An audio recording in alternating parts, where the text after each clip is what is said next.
Okay, so people we will now start with atoms and molecules. ठीक है, ये आपका भाई साहब हम इस चैप्टर को एटम्स को करने के बाद ही कर सकते हैं। ठीक है, एटम्स एंड मॉलिक्यूल्स इस चैप्टर को हम करेंगे। So what are atoms and molecules? ठीक है, so atoms and molecules by sir, if somehow we could go on dividing matter, we will get smaller particles. Ultimately we will get the smallest particle of matter which cannot be divided any further.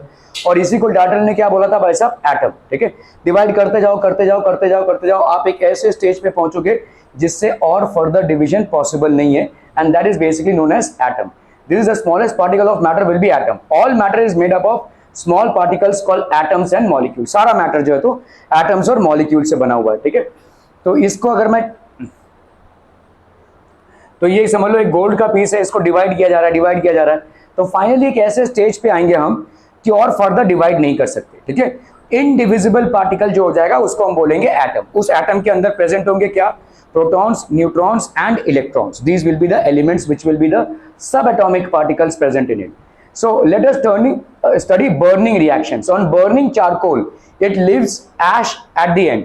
किसी भी कोयले को अगर आप जलाएंगे तो वो क्या बाकी रखेगा भाई साहब? एश। ठीक है, उसमें एश बचेगा। ठीक है, on burning charcoal, it leaves ash. Where does the matter charcoal go? तो ये आपका चारकोल जाता किधर है भाई साहब? ये चारकोल है, लेट्स से। ठीक है, इसको आप बर्न कर रहे हैं, तो this is basically going where? These questions and several other similar questions fascinated scientists for many years. तो न्यूटन हो गया, जेम्स चैडविक हो गए, रदरफोर्ड हो गए, ठीक है, डाल्टन हो गए, all these people basically tried to understand कि भाई साहब ये मैटर जाता क्या है। अगर हमने किसी चीज को बर्न किया तो उसका ट्रांसफॉर्मेशन हो गया, लेकिन बाकी का बचा हुआ चीज कहाँ गया? कोयला इतना बड़ा है, उसको आप बर्न करेंगे, इतनी छोटी सी राख बचेगी, तो बाकी का कोयला बर्न होकर गया किधर? Where has it gone? ठीक है, so these are questions which fascinated और rather drawn due the attention of many scientist. ठीक है, तो बहुत सारे साइंटिस्ट भाई साहब इसलिए फैसिनेट हुए। Okay, burning and combustion reactions puzzle them to a great extent. ठीक है, सो पहले हम देखेंगे Lavoisier studied combustion reactions in detail. ठीक है, so Lavoisier basically studied combustion. He was able to find the masses of reactants and products accurately irrespective of their physical states. He made many important contributions to chemistry and some of them called the father of modern chemistry. Okay? Based on these observations, he proposed the law of conservation of mass. Now what exactly is law of conservation? ये atoms and molecules चल के ना हमने, okay, to find out the change in the mass before and after the reaction. ठीक है, तो materials required जैसे समझ लो बेरियम क्लोराइड लिया हुआ है हमने, barium chloride can also be written as BaCl2 plus sodium sulphate. Barium chloride और सोडियम सल्फेट लिया हुआ है भाई साहब। ठीक है, दो अलग अलग पिक्चर्स हैं, दिस इज एक्वस सोल्यूशन और ये भी एक्वस सोल्यूशन। तो आपको क्या मिल रहा है यहाँ पे? बेरियम सल्फेट, ये आपका बन जाएगा भाई साहब प्रेसिपिटेट, और क्या मिलेगा बोलो? 2NaCl। ठीक है, सोडियम क्लोराइड और बेरियम सल्फेट मिलेगा। तो लॉ ऑफ कंजर्वेशन ऑफ मास क्या बोल रहा है? इसको अगर हम ऐड करें और इसको अगर हम ऐड करें, सेम होगा। The mass of the products will be equal to the total mass of the reactants. ठीक है, so total mass of products, total mass of products will be equal to total mass of reactants. Total mass of products will be equal to total mass of reactants. ठीक है, ये हो गया आपका law of conservation of mass. This is known as law of conservation, law of conservation of mass. ठीक है, law of conservation of mass states that total mass of products will be equal to the total mass of the reactants. तो जो भी मास अगर हमने side से, reaction side से, ठीक है, ए फ्रॉम द रिएक्शन साइड से, अगर भाई साहब रिएक्शन साइड से we do not allow gases to escape, we do not allow gases to escape. ठीक है, if from the reaction side we do not allow gases to escape, so total mass of the products will be equal to the total mass of the reactants. ठीक है, तो ये आपका total mass of the products will be equal to the total mass of the reactants. तो इन सारी चीजों को हमने लिया हुआ है, barium chloride, sodium sulphate, distilled water और एक कोनिकल फ्लास्क लिया हुआ है, रबर कॉक, ठीक है, स्प्रिंग बैलेंस, रेटॉर्ट स्टैंड, थ्रेड। ठीक है, तो prepare a solution of barium chloride. तो हमने भाई साहब ये बेरियम क्लोराइड लिया, इसका एक सोल्यूशन बनाया कॉनिकल फ्लास्क में। जिसमें आप बेसिकली बेरियम क्लोराइड को डालकर एक सोल्यूशन बनाएंगे और ये 100 मिलीमीटर का एक सोल्यूशन ले लिया, ठीक है। Take some solution of barium chloride in a small test tube from the above solution. तो ये जो आपने सोल्यूशन बनाया इसको आपने एक टेस्ट ट्यूब में भरा एक पर्टिकुलर वॉल्यूम तक, ठीक है, okay. Prepare the solution of sodium sulphate. तो आपने भाई साहब सोडियम सल्फेट लिया, इसका सोल्यूशन भी बनाया वही सेम कॉनिकल फ्लास्क में, ठीक है, डिस्टिल्ड वाटर में। Hang the test tube. तो अभी आपने भाई साहब क्या किया, hang the test tube containing barium chloride solution. तो आपने इस बेरियम क्लोराइड सोल्यूशन को भाई साहब ऐसे हैंग किया, ठीक है। Hang the test tube containing barium chloride solution the conical flask containing sodium sulphate solution. मतलब यहाँ पे देखो क्या है, कॉनिकल फ्लास्क में क्या है, सोडियम सल्फेट, और इस वाले में क्या है, बेरियम क्लोराइड है। अभी तक आपने दोनों को मिक्स नहीं होने दिया है, ऐसे थ्रेड से इसको दबा के रखा हुआ है, ये मिक्स नहीं हुआ है अभी तक, ठीक है। अभी इस पूरे अरेंजमेंट को हम एक स्प्रिंग बैलेंस से मेजर कर रहे हैं इसका वेट, ठीक है। So hang the test tube containing barium chloride solution in the conical flask containing sodium sulfate solution carefully without mixing the solution, close the flask with a cork। तो आपने इसको solution को mix नहीं किया और इसको आपने close कर दिया, ठीक है, okay। So now what will happen, weight the flask with its contents carefully using spring balance। तो आप इसका क्या ले रहे हैं भाई साहब, weight ले रहे हैं, ठीक है, okay। Now tilt and swirl the flask। तो आपने भाई साहब tilt कर दिया इसको, और इसमें भाई साहब अभी क्या हो जाएगा, रिएक्शन होगा, क्योंकि बेरियम क्लोराइड और सोडियम सल्फेट अभी क्या हो जाएंगे, मिक्स हो जाएंगे, ठीक है, मिक्स हो जाएंगे। And weight the flask again using the same spring balance. अभी सेम स्प्रिंग बैलेंस को यूज करते हुए आप फिर से इसका वेट निकालेंगे, तो आपको क्या मिलेगा कि जो वेट आपने पहले लिया था और जो वेट अभी है दोनों भी बराबर हैं, ठीक है। Although a chemical reaction has happened and although new products have been formed, the weight of the reactants will be equal to the weight of the products। तो अगर हम केमिकल रिएक्शन देखते हैं तो यहाँ पे क्या हो जाएगा, देखो बेरियम क्लोराइड है, ठीक है, एक्वस सोल्यूशन में, एंड सोडियम सल्फेट है, ये भी भाई साहब क्या है, एक्वस सोल्यूशन में। ये भाई साहब जब केमिकल रिएक्शन होगा तो ये क्या फॉर्म होगा, BaSO4 प्लस 2NaCl। इसका जो टोटल मास है और इसका जो टोटल मास है वो दोनों भी क्या होंगे, बराबर, ठीक है। So this proves that if the products are not allowed to escape the site of reaction, the total mass of the reactants will be equal to the total mass of the products, ठीक है। School में इसलिए दोनों का wait अलग आया होगा क्योंकि कभी कभी आपका इसमें एरर हो सकता है, ठीक है, दिस कुड बी एरोनियस। और कभी कभी भाई साहब ऐसा भी होता है कि ये इसमें जो गैस है अगर इसको आपने ठीक से फिट नहीं किया होगा तो अगर यहाँ से जो एयर है अगर ये एयर बाहर निकला होगा, हालांकि इस रिएक्शन में कोई गैस नहीं निकल रहा है, लेकिन एयर का जो वॉल्यूम है अगर वो ऊपर नीचे हुआ रहेगा तो थोड़ा सा आपका रीडिंग में इधर उधर आ सकता है। लेकिन अगर जो आपके प्रोडक्ट्स हैं उसको आप रिएक्शन के साइड से एस्केप ना होने देंगे तो आपका रिएक्टेंट्स का mass will be equal to total mass of the products.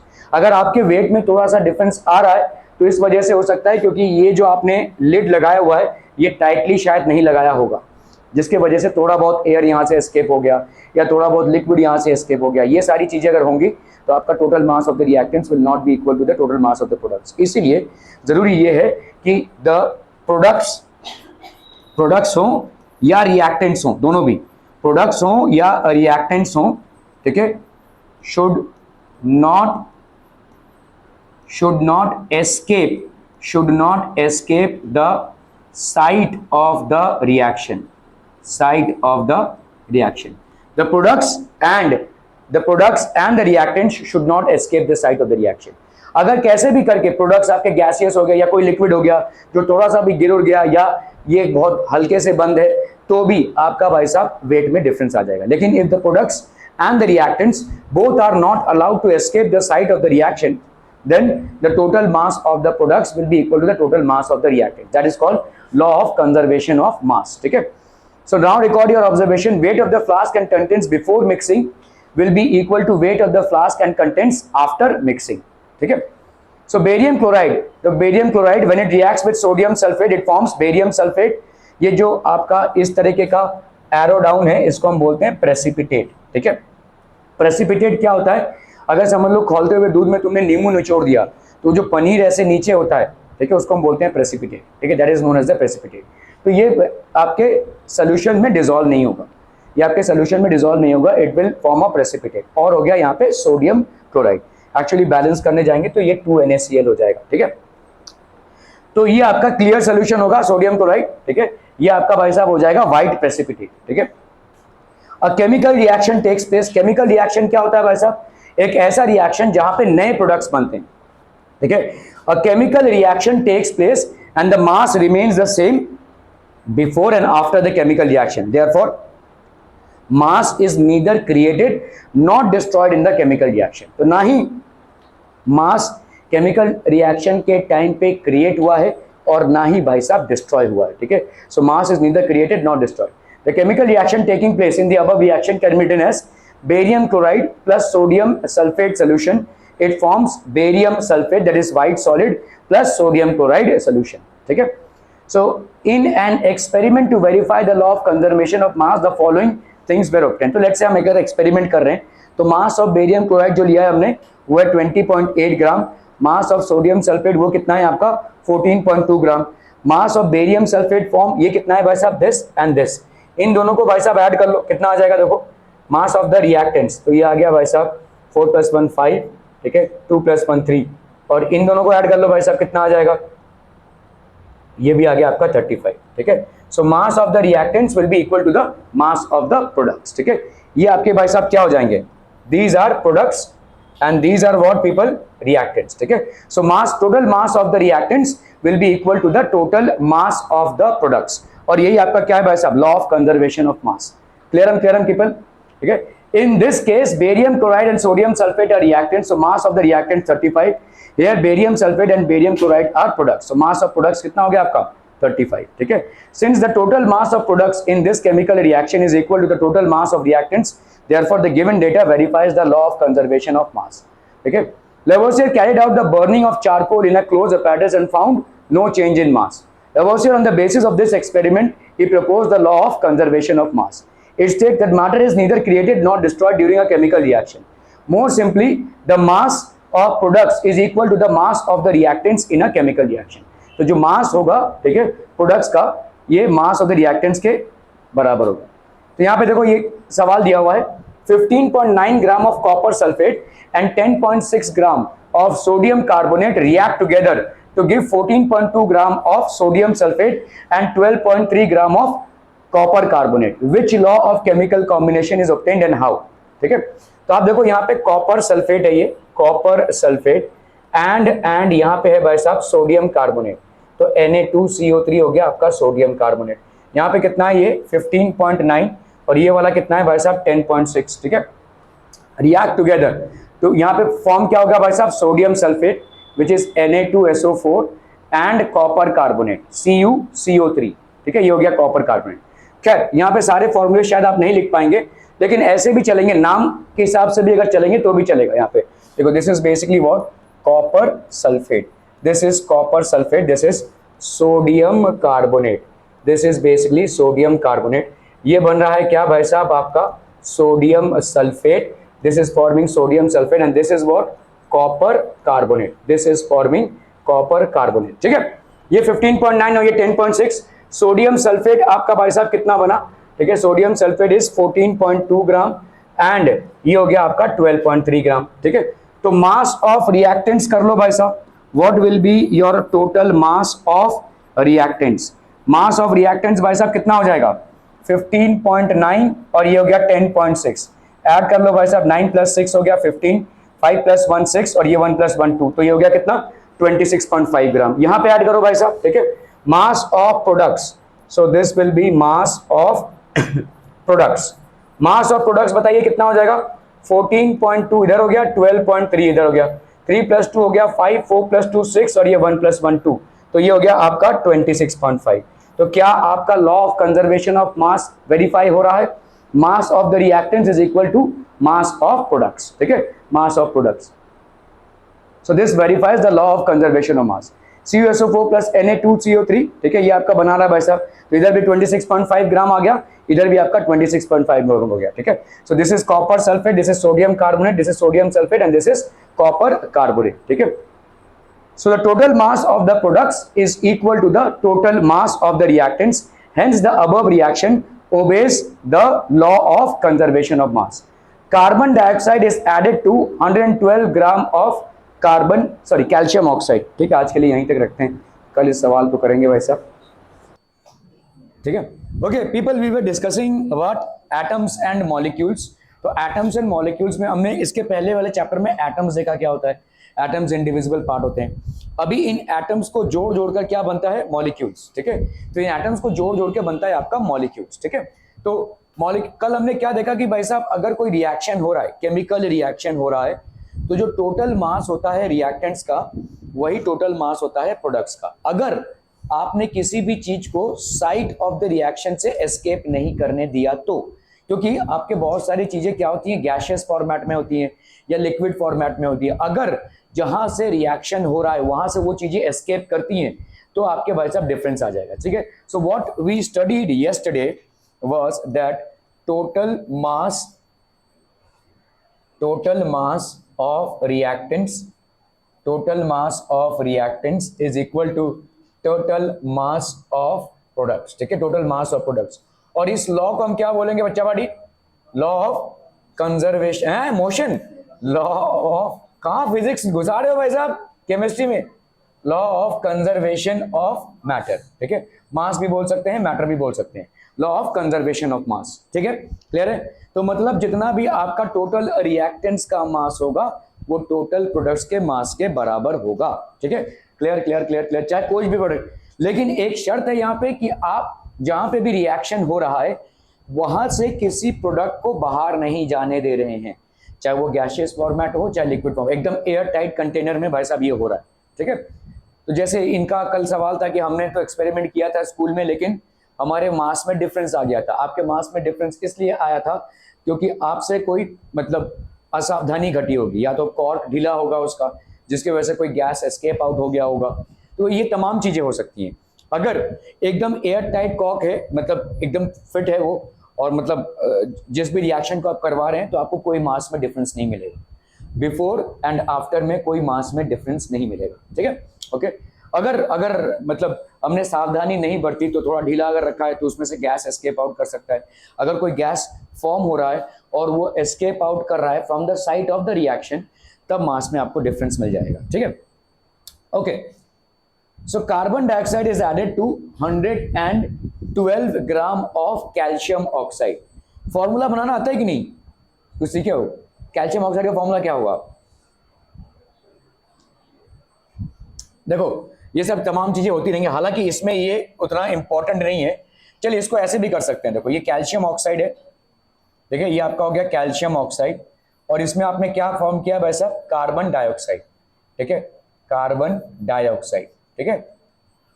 Carbon dioxide is added to, ये कितना है भाई साहब आपका 112 ग्राम, ठीक है, और यहाँ पे आपने कार्बन डाइऑक्साइड दिया।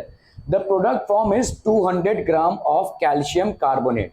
तो यहाँ पे आपका क्या बन रहा है भाई साहब, कैल्शियम कार्बोनेट, वाह, ठीक है। कैल्शियम कार्बोनेट कितने ग्राम का बन रहा है, 200 ग्राम का। Calculate the mass of carbon dioxide use. तो अभी यहाँ पे आपको मास ऑफ कार्बन डाइऑक्साइड यूज कितना है वो कैलकुलेट करना है। तो हम यहाँ पे क्या बोलेंगे भाई साहब, bye law of conservation of mass, ठीक है, bye law of conservation of matter और मास ऑफ मास, क्या बोल सकते हैं भाई साहब, total mass of reactants, total mass of reactants is equal to अपना, यस, हाँ क्रिश बोल बोल बोल जल्दी बोल, इधर क्या लिखूं, टोटल मास ऑफ रिएक्टेंट्स, तो बताओ मैदान, एक कुछ मतलब सिर्फ मोदक खा रहे हैं बैठ के। Total mass of reactants is equal to क्या, अरे Ritu, total mass of reactants, आते आते तो मैंने ये लिखा है Pinky, total mass of reactants by law of conservation of mass, total mass, एकदम हलवा सवाल पूछा है भरत, वाह वाह कुंजवा। टोटल मास ऑफ प्रोडक्ट्स भाई साहब, total mass of reactants will be equal to total mass of products. Easy तो है भाई साहब एकदम से, ठीक है। तो टोटल मास ऑफ रिएक्टेंट्स, अभी रिएक्टेंट्स में आपके क्या क्या है, कैल्शियम ऑक्साइड है और कार्बन डाइऑक्साइड है, ठीक है। तो mass of calcium oxide, mass of calcium oxide, mass of calcium oxide plus mass of carbon dioxide, mass of carbon dioxide, mass of calcium oxide plus mass of carbon dioxide, this will be equal to mass of calcium carbonate. ठीक है, ये हो जाएगा क्या भाई साहब, मास of calcium carbonate. ठीक है, मास ऑफ कैल्शियम कार्बोनेट। ठीक है, okay. Mass of calcium oxide कितना है भाई साहब, 112। ठीक है, मास ऑफ कार्बन डाइऑक्साइड कितना है भाई साहब, नहीं मालूम, तो ये हो गया मास ऑफ कार्बन डाइऑक्साइड में लिखा। ठीक है, this will be equal to mass of calcium carbonate, कितना हो गया भाई साहब, 200 ग्राम। ठीक है, अब इसको हम इधर लेकर जाएंगे तो ये क्या हो जाएगा, माइनस। ठीक है, तो mass of carbon dioxide, mass of carbon dioxide, ठीक है, ये कितना हो जाएगा भाई साहब, 200 ग्राम माइनस 100 ग्राम, तो ये कितना हो गया भाई साहब, 100 ग्राम। क्लियर है भाई साहब, ये हो गया मास of carbon dioxide. Clear clear clear people. ठीक है, अभी यहाँ पे जो आप नहीं कर रहे हैं वो ये है कि आपने फॉर्मूलाज नहीं लिखा है, फॉर्मूलाज नहीं लिखा, आपने वर्ड इक्वेशन लिखा है, लेकिन ये नहीं चल पाएगा क्योंकि कहीं ना कहीं यहाँ पे आपको मालूम है कि कैल्शियम कार्बोनेट एकमात्र प्रोडक्ट बन रहा है, लेकिन अगर एक से ज्यादा प्रोडक्ट बना तब क्या करेंगे। ठीक है, तो यहाँ पे कार्बन डाइऑक्साइड का बोलो फॉर्मूला क्या है, अब तो बता दे, कार्बन डाइऑक्साइड नहीं बता पा रहा है, कार्बन डाइऑक्साइड का हाँ CO2, इतना क्या सोच रहा है, बोलना फटाफट। ठीक है, तो कार्बन डाइऑक्साइड हो गया CO2, इसको तुम किस में ऐड कर रहे हो भाई साहब, कैल्शियम ऑक्साइड में। कैल्शियम का भाई साहब देखो कैसे फॉर्मूला फॉर्म होता है। ठीक है, कैल्शियम का एटॉमिक नंबर कितना है, 20, और एटॉमिक मास नंबर कितना है, 40। तो कैल्शियम का इलेक्ट्रॉनिक कॉन्फ़िगरेशन मतलब कितने इलेक्ट्रॉन्स हो जाएंगे कैल्शियम के पास, एक तो 60 इलेक्ट्रॉन्स होंगे पागल, 20 है ना, एटॉमिक नंबर जितना इलेक्ट्रॉन्स होगा तो 20 होगा, तो पहले में कितने होंगे, ठीक है, पहले वाले में हो जाएंगे आपके 2 इलेक्ट्रॉन्स, दूसरे वाले में बोलो 8, और तीसरे वाले में नहीं 2 + 8 10 प्लस, ओके।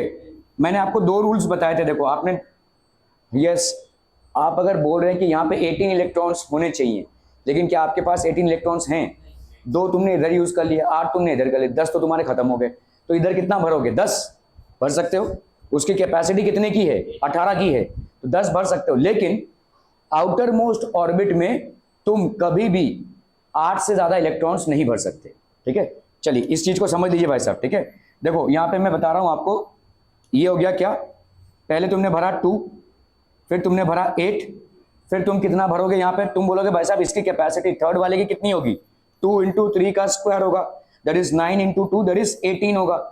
मेरे पास 10 इलेक्ट्रॉन है तो क्या मैं भर सकता हूं, इसकी हैसियत 18 इलेक्ट्रॉन की है, मैं 10 इलेक्ट्रॉन तो इसमें भर ही सकता हूं ना भाई साहब, लेकिन मैं ये नहीं भर सकता, क्यों, क्योंकि आउटर मोस्ट ऑर्बिट में, किसी भी एटम में आउटर मोस्ट ऑर्बिट में आप, चाहे वो कौन सा भी ऑर्बिट हो, तीसरा चौथा पांचवा छठवां कौन सा भी ऑर्बिट हो, उसमें आप 8 इलेक्ट्रॉन से ज्यादा नहीं भर सकते। तो अभी ये फिलहाल क्या है, आउटर मोस्ट ऑर्बिट है, तो इसमें आप 8 इलेक्ट्रॉन से ज्यादा नहीं भर सकते, तो इसका लिए आपका कॉन्फ़िगरेशन क्या हो जाएगा, 2 8 8।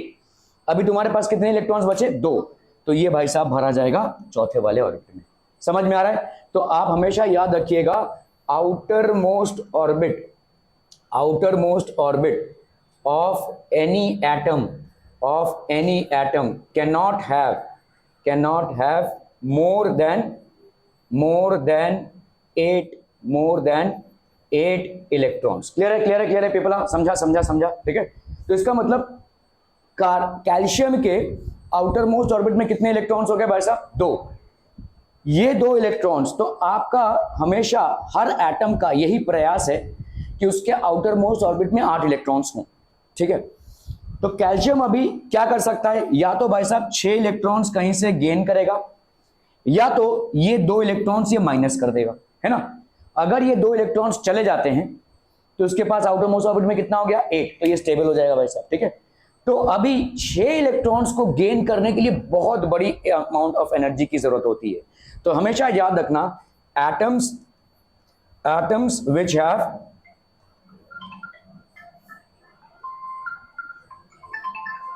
यार, ठीक है, तो atoms which have 1 2 3 electrons in their outer most orbit, atoms which have 1 2 3 electrons in their outer most orbit, ऐसा कोई भी एटम जिसके आउटर मोस्ट ऑर्बिट में 1 2 3 इलेक्ट्रॉन्स है, या हम बोल सकते हैं आउटर मोस्ट ऑर्बिट वाले इलेक्ट्रॉन्स को हम क्या बोलते हैं, देखो एक नंबर के सब मतलब, हाँ नहीं, आउटर मोस्ट ऑर्बिट में जो इलेक्ट्रॉन्स होते हैं उनको क्या बोलते हैं, उनका एक स्पेसिफिक नाम है।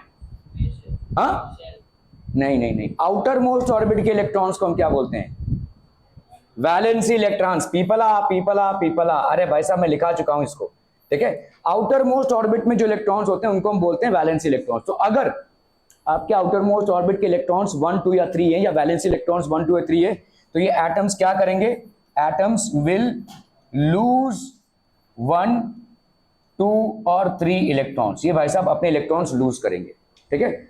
अभी देखो इलेक्ट्रॉन्स का लूज करना मतलब क्या होता है, सामने कोई लेने वाला चाहिए इनका इलेक्ट्रॉन। ऐसे नहीं भाई साहब हवा में इलेक्ट्रॉन छोड़ेंगे, नहीं, they will need an atom which is in the requirement of an electron, ठीक है, 1 2 और 3। तो ये एटम्स क्या क्या होंगे, जैसे जैसे देखो सोडियम है, सोडियम का क्या है भाई साहब 2 8 और 1 है ना। तो ये एक इलेक्ट्रॉन लूज कर देगा और ये बन जाएगा 2 8, और ये बनेगा क्या, सोडियम आयन। लेकिन ये इलेक्ट्रॉन जाएगा कहां, जैसे क्लोरीन है अगर सामने, ठीक है, तो क्लोरीन क्या करेगा, क्लोरीन का होता है भाई साहब 2 8 और 7, ये इसकी इलेक्ट्रॉनिक कॉन्फ़िगरेशन है। तो ये एक इलेक्ट्रॉन गेन कर लेगा और ये बन जाएगा 2 8 8, तो ये हो गया Cl माइनस, ठीक है। इस तरह से भाई साहब कॉम्बिनेशन होता है। तो चाहे तो इसको लिख लीजिए, ठीक है, एटम्स विच हैव 1 2 और 3 electrons in their outermost orbit will lose electrons, ठीक है, क्लियर है, will lose electrons and form cations, ठीक है। cations मतलब क्या होते हैं, पॉजिटिवली चार्ज आयंस। पॉजिटिवली, तुम कहां नहीं लिख रहे, क्यों, पॉजिटिवली चार्ज्ड आयंस, ठीक है, positively charge ions. For example यहां पे देखो, फॉर एग्जांपल इधर क्या है, देखो सोडियम है, सोडियम का भाई साहब इलेक्ट्रॉनिक कॉन्फ़िगरेशन है 11 and 23। तो इसका मतलब सोडियम में एटॉमिक नंबर कितना हो जाएगा, बोलो 11, ठीक है। मतलब इसका इलेक्ट्रॉनिक कॉन्फ़िगरेशन क्या हो जाएगा, इलेक्ट्रॉनिक कॉन्फ़िगरेशन हो जाएगा 2 8 और 1। इसका मतलब यहां पे देखो atoms which have outermost orbit के इलेक्ट्रॉन्स को हम क्या बोलते हैं, they are known as valency electrons, they are known as valency electrons. तो इसके वैलेंसी इलेक्ट्रॉन कितना हो गया 1, ठीक है। तो ये क्या करेगा भाई साहब, तो ये क्या करेगा 2 8 1 में से एक इलेक्ट्रॉन को माइनस कर देगा। तो अभी इलेक्ट्रॉनिक कॉन्फ़िगरेशन कितना हो जाएगा 2 and 8। तो सोडियम का अभी कॉन्फ़िगरेशन क्या हो गया, 11 है 23 है, लेकिन इसमें से एक इलेक्ट्रॉन चला गया है। अभी भी इसके पास क्या है, 11 प्रोटॉन्स हैं और 10 इलेक्ट्रॉन्स हैं। यहां पे कितने थे भाई साहब, यहां पे 11 प्रोटॉन्स थे और 11 इलेक्ट्रॉन्स थे, तो ये आपस में न्यूट्रल था। अभी क्या हो गया है, 11 प्रोटॉन्स हैं और 10 इलेक्ट्रॉन्स हैं, ठीक है। तो इसका मतलब एक पॉजिटिव चार्ज ज्यादा है, इसलिए हम इसको क्या बोलेंगे, सोडियम आयन और कटायन, ठीक है। This is known as sodium ion और कटायन, सोडियम आयन या कटायन बोलेंगे हम इसको, ठीक है। तो हमने यहाँ पे एक एग्जांपल लिया जहां पे आपका एक इलेक्ट्रॉन भाई साहब जा रहा है, ठीक है। चलिए आपको क्या क्या है, यहाँ पे एक का ले लिया हमने एग्जांपल, 2 वाले का लेते हैं। सपोजिटली कैल्शियम है, ठीक है।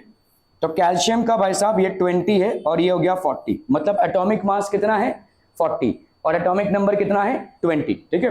तो इसका भाई साहब atomic number is how much 20। तो नंबर ऑफ इलेक्ट्रॉन्स कितने हो गए भाई साहब 20, नंबर ऑफ प्रोटॉन्स कितने हो जाएंगे 20। इलेक्ट्रॉनिक कॉन्फ़िगरेशन बताइए कितना हो जाएगा, इलेक्ट्रॉनिक कॉन्फ़िगरेशन हो जाएगा भाई साहब पहले वाले में 2, दूसरे वाले में 8, और जैसे हमने देखा कि तीसरे वाले में आप 10 नहीं भर सकते, आपको 8 ही भरना पड़ेगा, क्योंकि अगर आपने 10 भरा, हालांकि उसकी हैसियत तीसरे वाले की कितनी है 2n स्क्वायर है, और 2n स्क्वायर के हिसाब से 3 स्क्वायर × 2, तो ये कितना हो जाएगा 18, मतलब वो 18 इलेक्ट्रॉन्स को एडजस्ट कर सकता है। लेकिन आप 18 इलेक्ट्रॉन्स इसमें भर नहीं सकते, क्योंकि आउटर मोस्ट ऑर्बिट में सेकंड रूल आपका यही है कि आउटर मोस्ट ऑर्बिट में कभी भी 8 से ज्यादा इलेक्ट्रॉन नहीं हो सकते। तो बाय डिफॉल्ट आप क्या करेंगे भाई साहब 8 ही इलेक्ट्रॉन भर सकते हैं, ठीक है। और अगर आप 8 भर रहे हैं तो इसका मतलब बाकी के 2 इलेक्ट्रॉन्स क्या आ जाएंगे, चौथे वाले ऑर्बिट में जाएंगे, ठीक है। तो इसका मतलब इसके वैलेंसी इलेक्ट्रॉन्स कितने हो गए, वैलेंसी इलेक्ट्रॉन्स भाई साहब कैल्शियम के कितने हो गए 2। आउटर मोस्ट ऑर्बिट में जो इलेक्ट्रॉन्स होते हैं उनको हम बोलते हैं वैलेंसी इलेक्ट्रॉन्स। अगर 2 हो गए तो हमने क्या बोला यहाँ पे 1 2 या 3, जिसके पास भी वैलेंसी इलेक्ट्रॉन्स 1 2 या 3 होगी वो दो 1 2 या 3 इलेक्ट्रॉन्स को भगाएगा। भगाएगा मतलब ऐसे ही नहीं, सामने कोई चाहिए जिसको वो दे सके, ठीक है। तो ये हाँ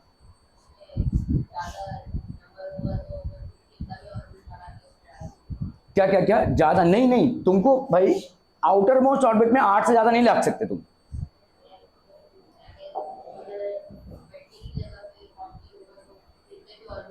अगर 40 होगा तो बताओ तुम क्या होगा, पहले में 2 बढ़ोगे, दूसरे में 8, अभी तीसरे में कितना भर सकते हो 18, भरो 18।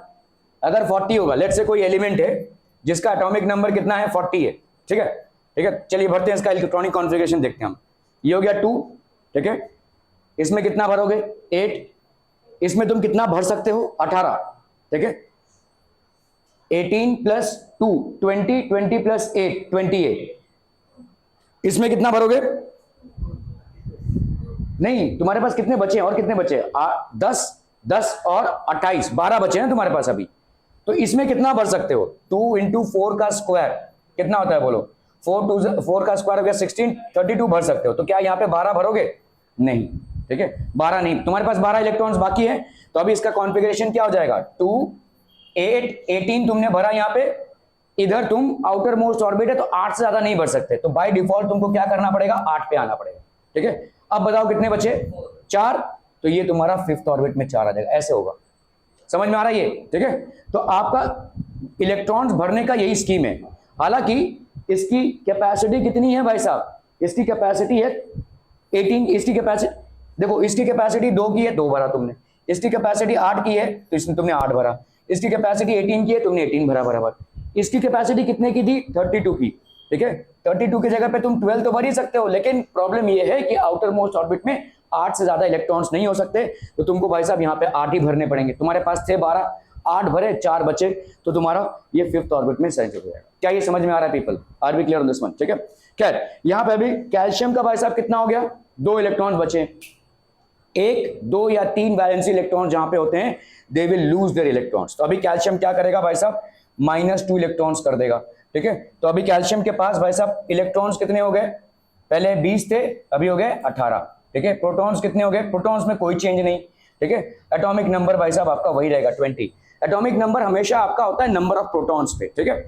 तो कैल्शियम के पास अभी 2 पॉजिटिव चार्ज एक्स्ट्रा हो गए, है ना भाई साहब। देखो प्रोटॉन्स कितने हैं 20, इलेक्ट्रॉन्स तो आपके कम हो गए ना भाई साहब, इलेक्ट्रॉन्स कितने हो गए भाई साहब, अरे ये तो 20 वाला ही है, सॉरी, ठीक है। ये आपका भाई साहब इलेक्ट्रॉन्स हो गए 18, प्रोटॉन्स हो गए 20। तो अभी कैल्शियम को हम कैसे लिखेंगे, Ca2+, ऐसे लिख देंगे, this will be the calcium cation. Clear है। चलिए एक और एग्जांपल ले लेते हैं। तो ये जिनके पास भी 1 वैलेंसी इलेक्ट्रॉन रहेगा वो अपना इलेक्ट्रॉन लूज करेंगे, जिनके पास भी 2 वैलेंसी इलेक्ट्रॉन रहेगा वो भी अपना इलेक्ट्रॉन लूज करेंगे। अभी आते हैं हम भाई साहब 3 इलेक्ट्रॉन वाले पे, ठीक है। एल्यूमिनियम ले लो भाई साहब, एल्यूमिनियम का एटॉमिक नंबर होता है 13, ठीक है। तो पहले वाले ऑर्बिट में कितना 2, दूसरे वाले में 8 और तीसरे वाले में कितना हो जाएगा 3। तो वैलेंसी इलेक्ट्रॉन्स एल्यूमिनियम के कितने हो गए, वराद वैलेंसी इलेक्ट्रॉन्स एल्यूमिनियम के कितने हो गए, बोल जल्दी बोल, तेरा बिल्कुल भी ध्यान नहीं है आरुष, 3, ठीक है। वैलेंसी इलेक्ट्रॉन्स कितने हो गए भाई साहब 3, और जैसे ही वैलेंसी इलेक्ट्रॉन्स 3 होंगे तो ये भाई साहब लूज करेगा इसको, ठीक है। तो एल्यूमिनियम क्या करेगा भाई साहब -3 electrons, that will be basically how much, Al3+ हो जाएगा, ठीक है। क्योंकि इसके पास प्रोटॉन्स वही रहेंगे, प्रोटॉन्स भाई साहब 13 ही रहेंगे, इलेक्ट्रॉन्स अभी कितने हो गए 10, तो इसका चार्ज क्या हो जाएगा 3 प्रोटॉन ज्यादा हुए, तो इसीलिए हम इसको क्या बोलेंगे Al3+।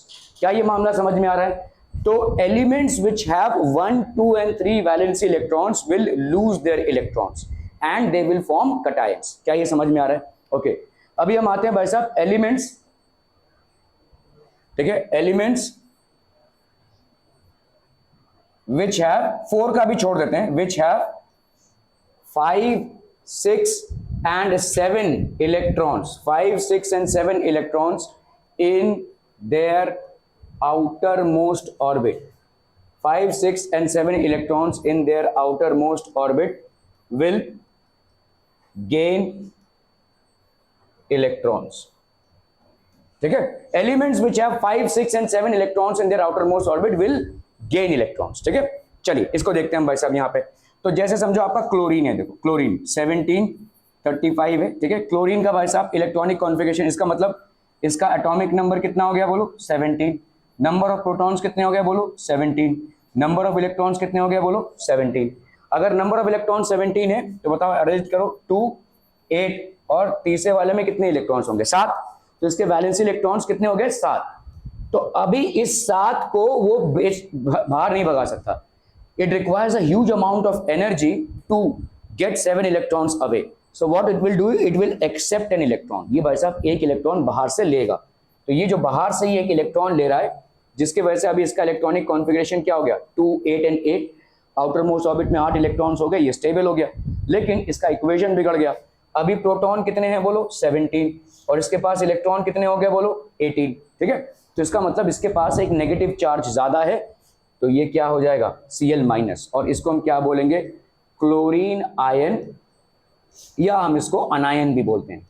ठीक है, अनायन will gain electrons and form anions, will gain electrons and form anions. ठीक है, ये हो गया भाई साहब एक इलेक्ट्रॉन एक्सेप्ट करने वाला। ठीक है, चलिए अभी हम देखते हैं भाई साहब ऑक्सीजन का। ऑक्सीजन का भाई साहब कितना है 8 और ये हो गया 16। ठीक है, ऑक्सीजन का एटॉमिक नंबर कितना हो गया बोलो 16, नंबर ऑफ प्रोटॉन्स कितने हो गए बोलो 16, नंबर ऑफ इलेक्ट्रॉन्स कितने हो गए बोलो 16। ठीक है, अभी अगर इलेक्ट्रॉनिक कॉन्फ़िगरेशन देखना है तो ये क्या हो जाएगा 2, 8 एंड 6, ये हो गया इलेक्ट्रॉनिक कॉन्फ़िगरेशन, है कि नहीं 2, 8 एंड 6। तो अभी ये क्या करेगा भाई साहब, ये जैसे ही आपके 5, 6 और 7 इलेक्ट्रॉन्स, जिसके पास 7 इलेक्ट्रॉन है वो एक इलेक्ट्रॉन गेन करेगा। ठीक है, जिसके पास 7 इलेक्ट्रॉन है वो एक इलेक्ट्रॉन गेन करेगा। जिसके पास 6 इलेक्ट्रॉन है वो क्या करेगा भाई साहब 2 इलेक्ट्रॉन गेन करेगा। जिसके पास 5 इलेक्ट्रॉन है वो कितना इलेक्ट्रॉन गेन करेगा 3। सबको 8 बनाने हैं, 7 प्लस 1 8, 6 प्लस 2 8 और 5 प्लस 3 8। तो अभी ऑक्सीजन के आउटर मोस्ट ऑर्बिट में वैलेंस इलेक्ट्रॉन्स कितने हैं 6, तो ये 2 इलेक्ट्रॉन गेन करेगा भाई साहब। ये 2 इलेक्ट्रॉन गेन किया और इसका कितना बन गया बोलो 2, 8 और ये हो गया 8। Are we clear to this one people, समझ में आ रहा है। ठीक है, तो अभी बताओ ऑक्सीजन का चार्ज क्या हो जाएगा। प्रोटॉन्स इसके पास कितने हैं वही 16, लेकिन इलेक्ट्रॉन्स कितने हो गए भाई साहब अभी 8 8 16 और 16 और 2 18। इसका मतलब इसके पास 2 नेगेटिव चार्ज एक्स्ट्रा हैं, तो इसको हम क्या लिखेंगे O2 माइनस, ऐसे लिखेंगे। समझ में आता हूं? ठीक है, are we clear on this one people, समझ में आ रही है। तो इसी तरह से हम देखेंगे जिसके पास भी 5, 6 या 7 इलेक्ट्रॉन्स है, जैसे फॉस्फोरस देख लो। फॉस्फोरस का भाई साहब, चलो नाइट्रोजन ले लेते हैं, फॉस्फोरस थोड़ा हाई फाई हो गया। नाइट्रोजन का भाई साहब कितना है 7। ठीक है, इसका 7 है इलेक्ट्रॉनिक, मतलब आपका क्या कहते हैं एटॉमिक नंबर। तो नाइट्रोजन का एटॉमिक नंबर कितना है भाई साहब 7। प्रोटॉन्स बोलो कितने हो गए 7, इलेक्ट्रॉन्स कितने हो गए भाई साहब 7। इलेक्ट्रॉनिक कॉन्फ़िगरेशन देखते हैं क्या हो जाएगा बोलो 2 और 5। ठीक है, 2 और 5 हो जाएगा, 7 है ना भाई साहब। तो पहले वाले में 2 और दूसरे वाले में अरे सॉरी 8 और ये भाई साहब 8। तो ये वाला कितना हो गया भाई साहब तुम्हारा 8 और ये हो गया तुम्हारा 10, है ना 8 हो गया और 10 हो गया। ओके, इलेक्ट्रॉनिक कॉन्फ़िगरेशन यहाँ पे कितनी हो गई भाई साहब 2 एंड 5। ओके चलिए, तो 2 एंड 5 तो मतलब ये क्या करेगा 3 इलेक्ट्रॉन कहीं से गेन करेगा। 3 इलेक्ट्रॉन गेन करेगा तो अभी क्या हो जाएगा 2 एंड 8 स्टेबल कॉन्फ़िगरेशन। ठीक है, अभी बताओ प्रोटॉन्स कितने 7, इलेक्ट्रॉन्स कितने 7 और 3 10, है ना। पहले 7 थे और 3 इलेक्ट्रॉन्स हुआ, तो इसका मतलब n को हम क्या लिखेंगे N3 माइनस, ऐसे लिखेंगे अनायन। समझ में आता हूं? ठीक है, तो यहाँ पे गुत्थी सुलझ रही है भाई साहब। अगर आपके आउटर मोस्ट ऑर्बिट में 1, 2 या 3 इलेक्ट्रॉन्स हैं तो ये जाएंगे, और आउटर मोस्ट ऑर्बिट में 5, 6 या 7 इलेक्ट्रॉन्स हैं तो इलेक्ट्रॉन्स आएंगे। 5 जिसके पास रहेगा वो 3 इलेक्ट्रॉन्स गेन करेगा, जिसके पास 6 इलेक्ट्रॉन्स रहेंगे वो 2 इलेक्ट्रॉन्स गेन करेगा, जिसके पास 7 इलेक्ट्रॉन्स रहेंगे वो 1 इलेक्ट्रॉन गेन करेगा। अभी बात रही आपकी 4 और 8 की, ठीक है कि नहीं 4 और 8 की। चलिए इस गुत्थी को भी सुलझा लेते हैं। ठीक है, सो elements having 4 electrons in their valency shell, या हम बोल सकते हैं 4 valency electrons, 4 valency electrons neither gain electrons nor lose electrons। ना ही भाई साहब ये इलेक्ट्रॉन्स गेन करेंगे और ना ही लूज करेंगे, ये सिर्फ इलेक्ट्रॉन्स को शेयर करेंगे। ठीक है, जैसे कार्बन देख लो, कार्बन का कितना है भाई साहब ये आपका 12 और ये हो गया 6। ठीक है, तो कार्बन में एटॉमिक नंबर कितना हो गया बोलो Z कितना हो गया आपका 6, प्रोटॉन्स कितने हो गए आपके 6। ठीक है, और इलेक्ट्रॉन्स भी कितने हो गए आपके 6। इलेक्ट्रॉनिक कॉन्फ़िगरेशन देखते हैं, इलेक्ट्रॉनिक कॉन्फ़िगरेशन कितना हो जाएगा 2 and 4, ठीक है 2 and 4 हो जाएगा। अभी ये 4 इलेक्ट्रॉन्स ना ही दे पाएगा और ना ही ले पाएगा, क्योंकि 4 इलेक्ट्रॉन्स देने के लिए काफी सारी एनर्जी की जरूरत पड़ती है, और 4 इलेक्ट्रॉन्स को एक्सेप्ट करने के लिए भी you require a huge amount of energy. So neither it is in a position to donate electrons nor is it in a position to accept electrons, ठीक है। सो यहाँ पे क्या करेगा भाई साहब, ये शेयर करेगा, और शेयर करने वाले बॉन्ड्स को हम क्या बोलते हैं, कोवैलेंट। जैसे जैसे देखो कैसे शेयरिंग होती है, कार्बन का 4 इलेक्ट्रॉन्स है ना, ये एक इलेक्ट्रॉन, ये एक इलेक्ट्रॉन, ये एक इलेक्ट्रॉन और ये एक इलेक्ट्रॉन, ठीक है। 4 का 8 बनाना है तभी जाकर वो स्टेबल हो पाएगा। तो ये क्या करेगा, हाइड्रोजन का देखो सामने से हाइड्रोजन आता है अपना एक इलेक्ट्रॉन लेकर, तो अभी हाइड्रोजन का अगर हम गिनेंगे तो कितने electrons, 2।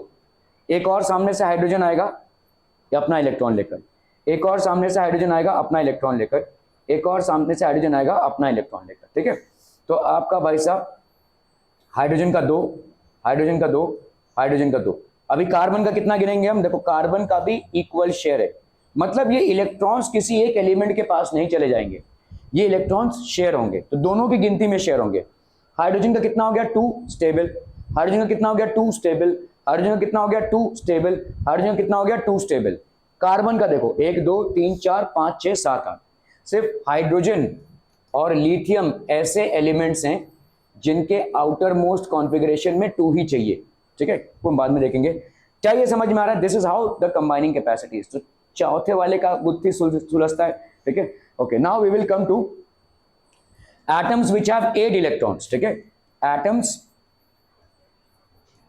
which have 8 electrons in their outermost orbit, atoms which have 8 electrons in their outermost orbit, ठीक है। खाना खा के आए हो, कभी खाया, 12 बजे खाया, पेट कितना भरा हुआ है, भरा हुआ है, ओके। क्या क्या खाया था, जितना खाया था अभी का अभी अगर मैं उतना ही खाना दूं तुमको, खा पाओगे नहीं? हाँ बोल रहा है कि नहीं बोल रहा है, नहीं खा पाएगा, शायद 1-2 टुकड़ा खा लेगा, 1-2 निवाला ले लेगा, लेकिन पूरा नहीं खा पाएगा, right. So he just had his lunch and I am offering the same plate again to him, will he be able to finish, no, because his stomach is already full. समझ में आ रहा है ये, ठीक है। कहाँ खाएगा भाई साहब, ठीक है, वो नहीं खा पाएगा। तो अनटिल अनलेस बहुत बड़ा लालची इंसान हो फिर से अटेम्प्ट नहीं करेगा, ठीक है। जो सिर्फ स्वाद के लिए खाता हो, ठीक है, वो हो सकता है एक बार फिर से दबा ले, लेकिन अगर कोई मतलब पेट अगर भरा हुआ है तो जनरली हम तान मार के सो जाएंगे या कुछ और काम करेंगे, खाना नहीं खाएंगे, ठीक है। तो ऐसा ही कुछ हो रहा है कि अगर आपके आउटर मोस्ट ऑर्बिट में कितने इलेक्ट्रॉन्स होने चाहिए, 8, और अगर 8 है तो आपको क्यों इलेक्ट्रॉन्स चाहिए थे, आपका पेट भरा हुआ है, ठीक है। तो आप देखो सारे जितने भी हमारे नोबल गैसेस है, हीलियम हो गया, neon, argon, krypton, xenon, radon, ये आपके हैं नोबल गैसेस, ठीक है। These are known as noble gases या इनर्ट गैसेस, ठीक है, इनर्ट गैसेस। इसके आउटर मोस्ट ऑर्बिट में 2 इलेक्ट्रॉन है, इसके 8, इसके भी 8, इसके भी 8, इसके भी 8 और इसके भी 8। तो हीलियम एकलौता ऐसा गैस है जिसके आउटर मोस्ट ऑर्बिट में 2 इलेक्ट्रॉन्स हैं, बाकी सारे जितने भी नोबल गैसेस हैं उनके आउटर मोस्ट ऑर्बिट में 8 इलेक्ट्रॉन्स हैं, ठीक है। हर एटम का यही प्रयास है कि उसके आउटर मोस्ट ऑर्बिट में 8 इलेक्ट्रॉन्स आ जावें, या हाइड्रोजन जो मतलब हीलियम के काफी करीब है उसके आउटर मोस्ट ऑर्बिट में 2 इलेक्ट्रॉन्स आ जावे, ठीक है। सो इसको हम बोलते हैं stable inert gas configuration, stable inert gas configuration, ठीक है। और एवरी एटम, ठीक है, every atom during chemical reaction, every atom during chemical reaction is trying to attain, every atom during chemical reaction is trying to attain an inert gas configuration, ठीक है। every atom is trying to attain a stable inert gas configuration, हर एक atom भाई साहब एक stable inert gas configuration attain करने की कोशिश कर रहा है, ठीक है। ओके, तो भाई साहब जिनके आउटर मोस्ट ऑर्बिट में 8 इलेक्ट्रॉन्स होंगे वो ना तो इलेक्ट्रॉन्स एक्सेप्ट करेंगे और ना ही अपने इलेक्ट्रॉन्स देंगे, ठीक है। ओके, तो अभी हम आते हैं भाई साहब जो सेकंड इंपॉर्टेंट पार्ट है। तो मैंने आपको क्या बोला, अगर आपके वैलेंसी इलेक्ट्रॉन्स हैं क्या 1 2 एंड 3, तो ये क्या होंगे, ये एटम्स क्या करेंगे भाई साहब, एटम्स विल लूज 1 2 3 इलेक्ट्रॉन्स, ठीक है। तो अगर एटम ने 1 इलेक्ट्रॉन लूज किया, ठीक है, तो उसकी वैलेंसी ध्यान दीजिएगा, दिस इज वैलेंसी हो जाएगी क्या 1। अगर 2 इलेक्ट्रॉन्स लूज किया, 1 इलेक्ट्रॉन लूज किया तो उसकी वैलेंसी हो गई। अगर 2 इलेक्ट्रॉन्स लूज किया तो उसकी वैलेंसी कितनी हो जाएगी, उसकी वैलेंसी हो जाएगी 2। अगर भाई साहब 3 इलेक्ट्रॉन्स लूज किया, ठीक है, 3 इलेक्ट्रॉन्स लूज किया तो उसकी वैलेंसी हो जाएगी 3, ठीक है। क्लियर है, are we clear on this one people. अगर एटम ने 1 इलेक्ट्रॉन लूज किया तो उसकी वैलेंसी हो गई 1, 1 इलेक्ट्रॉन लूज किया, 2 इलेक्ट्रॉन लूज किया तो उसकी वैलेंसी हो गई 2। तो जैसे सोडियम है भाई साहब, सोडियम 1 इलेक्ट्रॉन लूज कर रहा है, ठीक है, सोडियम 1 इलेक्ट्रॉन लूज कर रहा है तो उसकी वैलेंसी कितनी हो जाएगी 1, ठीक है, इसकी वैलेंसी हो जाएगी 1। आपने देखा भाई साहब कैल्शियम 2 इलेक्ट्रॉन्स लूज कर रहा है तो इसकी वैलेंसी कितनी हो जाएगी भाई साहब, वैलेंसी विल बी 2। आपने देखा भाई साहब एल्यूमिनियम 3 इलेक्ट्रॉन लूज कर रहा है तो इसकी वैलेंसी क्या हो जाएगी बच्चा पार्टी 3। क्लियर है, क्लियर है, क्लियर है। ये तो जो लोग लूज कर रहे हैं, जो लोग लूज कर रहे हैं, ठीक है, उनकी वैलेंसी होगी। जैसे जैसे आपका भाई साहब इसमें एक और आता है पोटेशियम, ठीक है, पोटेशियम भी क्या करता है भाई साहब, इसकी भी वैलेंसी 1 है। क्यों, क्योंकि पोटेशियम क्या कर रहा है, 1 इलेक्ट्रॉन लूज कर रहा है और ये बना रहा है K+, तो ये हो गया इसका वैलेंसी 1, ठीक है। कैल्शियम के साथ आपका 2 इलेक्ट्रॉन्स लूज करने वाला एक और एटम आता है जिसको हम बोलेंगे भाई साहब मैग्नीशियम, वैलेंसी जिसकी 2 है।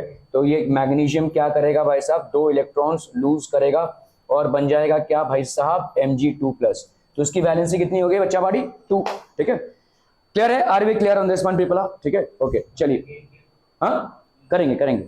लूज वाला समझ में आ गया। पहले आपका जितना भी 1 2 और 3 इलेक्ट्रॉन्स आप लूज कर रहे हैं तो आपकी वैलेंसी, अगर आपने 1 इलेक्ट्रॉन खोया तो आपकी वैलेंसी हो गई 1, अगर आपने 2 इलेक्ट्रॉन्स लूज किया तो आपकी वैलेंसी हो गई 2, और आपने 3 इलेक्ट्रॉन्स लूज किया तो आपकी वैलेंसी कितनी हो गई 3, ठीक है। अभी जैसे भाई साहब ने फरमाया कि अगर गेन किया तो ओके, सो एटम्स गेनिंग इलेक्ट्रॉन्स, ठीक है, गेनिंग इलेक्ट्रॉन्स। तो आपने देखा क्लोरीन है भाई साहब, क्लोरीन, ठीक है, इसका कितना था 2 8 और 7, तो इसके वैलेंसी इलेक्ट्रॉन्स कितने हैं 7। इसको 8 करने के लिए इसको क्या करना पड़ेगा, 1 इलेक्ट्रॉन गेन करना पड़ेगा, इट विल गेन 1 इलेक्ट्रॉन, समझ में आता, ठीक है। तो इसकी वैलेंसी कितनी हो जाएगी, वैलेंसी हो जाएगी इसकी 1, 1 इलेक्ट्रॉन गेन किया है तो वैलेंसी हो गई 1, ठीक है। आपने देखा भाई साहब ऑक्सीजन, इसका कितना था 2 and 6 था, तो इसने कितने इलेक्ट्रॉन्स गेन किए, 2 इलेक्ट्रॉन्स, तो उसकी वैलेंसी कितनी हो गई भाई साहब 2, ठीक है। आपने देखा भाई साहब नाइट्रोजन, इसका कितना था 2 and 5, तो इसने कितने इलेक्ट्रॉन्स गेन किए 3, तो इसकी वैलेंसी हो गई भाई साहब 3, ठीक है। तो वैलेंसी क्या होती है, वैलेंसी को अगर हम देखेंगे, valency is nothing but combining capacity, valency is nothing but combining capacity of an element, capacity of an element. ये तो हम डेफिनेशन के लिए बोलते हैं, valency is the combining capacity of an element, लेकिन वैलेंसी होती क्या है भाई साहब, valency is number of electrons lost या नंबर ऑफ इलेक्ट्रॉन्स गेन्ड, ठीक है, by an atom during chemical reaction और केमिकल रिएक्शन, ठीक है। अगर कोई केमिकल रिएक्शन हो रहा है तो नंबर ऑफ, क्लियर है, ये इतना क्लियर है। इसमें काफी सवाल हम बाद में करेंगे, अभी फिलहाल मैं आपको ये समझाने की कोशिश कर रहा हूं, ओके। तो अभी आपका भाई साहब देखो, जैसे CO2, कार्बन डाइऑक्साइड को तुम CO2 क्यों लिखते हो, ठीक है। कार्बन में तुमने देखा, कार्बन का इलेक्ट्रॉनिक कॉन्फ़िगरेशन देख लो भाई साहब कितना है, कार्बन का है यहाँ पे 4 और यहाँ पे कार्बन का भाई साहब क्या है, कार्बन का है भाई साहब C612 है ना, ठीक है। तो इसका एटॉमिक नंबर कितना हो गया 6, ठीक है। इलेक्ट्रॉनिक कॉन्फ़िगरेशन बताओ भाई साहब कितना हो जाएगा 2 and 4, ठीक है। 6 है इसका एटॉमिक नंबर, इलेक्ट्रॉनिक कॉन्फ़िगरेशन कितना हो जाएगा 2 and 4, तो ये कितने इलेक्ट्रॉन्स गेन करेगा 4, या 4 इलेक्ट्रॉन्स शेयर करेगा, इट कैन नॉट, ठीक है। तो उसकी वैलेंसी कितनी हो जाएगी, कार्बन की वैलेंसी हो जाएगी 4, ठीक है, क्लियर है, ओके। ऑक्सीजन है भाई साहब, ऑक्सीजन 8 और 16 है, तो ऑक्सीजन का एटॉमिक नंबर कितना है 8, इलेक्ट्रॉनिक कॉन्फ़िगरेशन कितना हो जाएगा बोलो 2 and 6। तो अभी ये क्या करेगा, 2 इलेक्ट्रॉन्स गेन करेगा, है ना, 2 इलेक्ट्रॉन्स गेन करेगा। ये जो 2 इलेक्ट्रॉन्स गेन करेगा ये हो जाएगी इसकी वैलेंसी, ठीक है, सिंस इट इज। तो ऑक्सीजन को हमने कैसे लिखा भाई साहब, यहां पे लिखेंगे हम 2। क्लियर। ऑक्सीजन की वैलेंसी कितनी है भाई साहब, इसकी वैलेंसी हो गई 2, और कार्बन डाइऑक्साइड, कार्बन की वैलेंसी कितनी हो गई, कार्बन की वैलेंसी हो गई भाई साहब 4, ठीक है, 4 और 2 हो गया। अभी हम करेंगे क्रॉस मल्टीप्लीकेशन, लेकिन क्रॉस मल्टीप्लीकेशन के पहले थोड़ा हम चेक करेंगे कि क्या कॉमन कुछ है। जैसे यहाँ पे 2 है और 4 है, 4 और 2 में कॉमन क्या है, 2 कॉमन है, तो हम ऐसा लिख सकते हैं 2 1 2, 2 2 4। तो फ्रेश इक्वेशन अगर हम देखेंगे C और O 1 और 2 हो गया। अभी C को इससे मल्टीप्लाई करेंगे, O को इससे, तो ये हो गया आपका formula. That's how carbon dioxide is CO2, ठीक है, क्लियर है, ओके। जैसे यहाँ पे देखो एक और है कैल्शियम ऑक्साइड, इसका फॉर्मूला क्या हो जाएगा, ठीक है। सो कैल्शियम का भाई साहब आपने देखा क्या होता है, एटॉमिक नंबर 20 है और एटॉमिक मास नंबर कितना है 40। तो इसका एटॉमिक नंबर कितना हो गया भाई साहब 20। इलेक्ट्रॉनिक कॉन्फ़िगरेशन फटाफट बताओ भाई साहब, 2 8 8 2, है ना, 2 8 8 2, ये हो गया इसका इलेक्ट्रॉनिक कॉन्फ़िगरेशन। मतलब ये क्या करेगा, इसके आउटर मोस्ट ऑर्बिट में कितने इलेक्ट्रॉन्स हैं, 2। आपने पढ़ा है भाई साहब, अगर आउटर मोस्ट ऑर्बिट में 1 2 या 3 इलेक्ट्रॉन्स हैं तो वो इलेक्ट्रॉन्स लूज करेगा। तो ये कितने इलेक्ट्रॉन्स लूज करेगा, 2 इलेक्ट्रॉन्स लूज करेगा। अगर 2 इलेक्ट्रॉन्स लूज कर रहा है, ठीक है, तो इसकी वैलेंसी कितनी हो जाएगी, इसकी वैलेंसी हो जाएगी भाई साहब 2, ठीक है, क्लियर है। चलिए कैल्शियम ऑक्साइड है, मतलब दूसरा एलिमेंट क्या है आपका, ऑक्सीजन। ऑक्सीजन भाई साहब आपने देखा क्या है 8 और 16, है ना। तो इसका इलेक्ट्रॉनिक कॉन्फ़िगरेशन कितना है, एटॉमिक नंबर इसका कितना है भाई साहब 8, इलेक्ट्रॉनिक कॉन्फ़िगरेशन कितना हो जाएगा बोलो भाई साहब, बोलो ना, बोला जल्दी से बोला, 2 और 4, सॉरी 2 और 6। तो ये क्या करेगा भाई साहब, 2 इलेक्ट्रॉन्स गेन करेगा, है कि नहीं, 2 इलेक्ट्रॉन्स गेन करेगा। तो अगर ये 2 इलेक्ट्रॉन्स गेन कर रहा है तो इसकी वैलेंसी कितनी हो जाएगी, वैलेंसी हो जाएगी 2, ठीक है, क्लियर है। चलिए अभी इनको आमने सामने खड़ा करते हैं, इनका वैलेंसीज लेकर, कैल्शियम और ये लिखा आपने ऑक्सीजन। ऑक्सीजन का भाई साहब कितना इलेक्ट्रॉन्स है 2, और वैलेंसी कितना है 2, कैल्शियम का वैलेंसी कितना है 2, क्या 2 और 2 कॉमन है, 2 1 2, 2 1 2। तो यहाँ पे बेसिकली क्या हो जाएगा, दिस विल बी Ca और O, ये 1:1। तो आप भाई साहब 1 लिखते नहीं है कभी, ऐसा हम लिखेंगे नहीं, ठीक है, this is not how we write, we generally ignore 1 and write it as CaO। तो कैल्शियम ऑक्साइड का ये फॉर्मूला हो गया, क्लियर है, क्लियर है, ओके।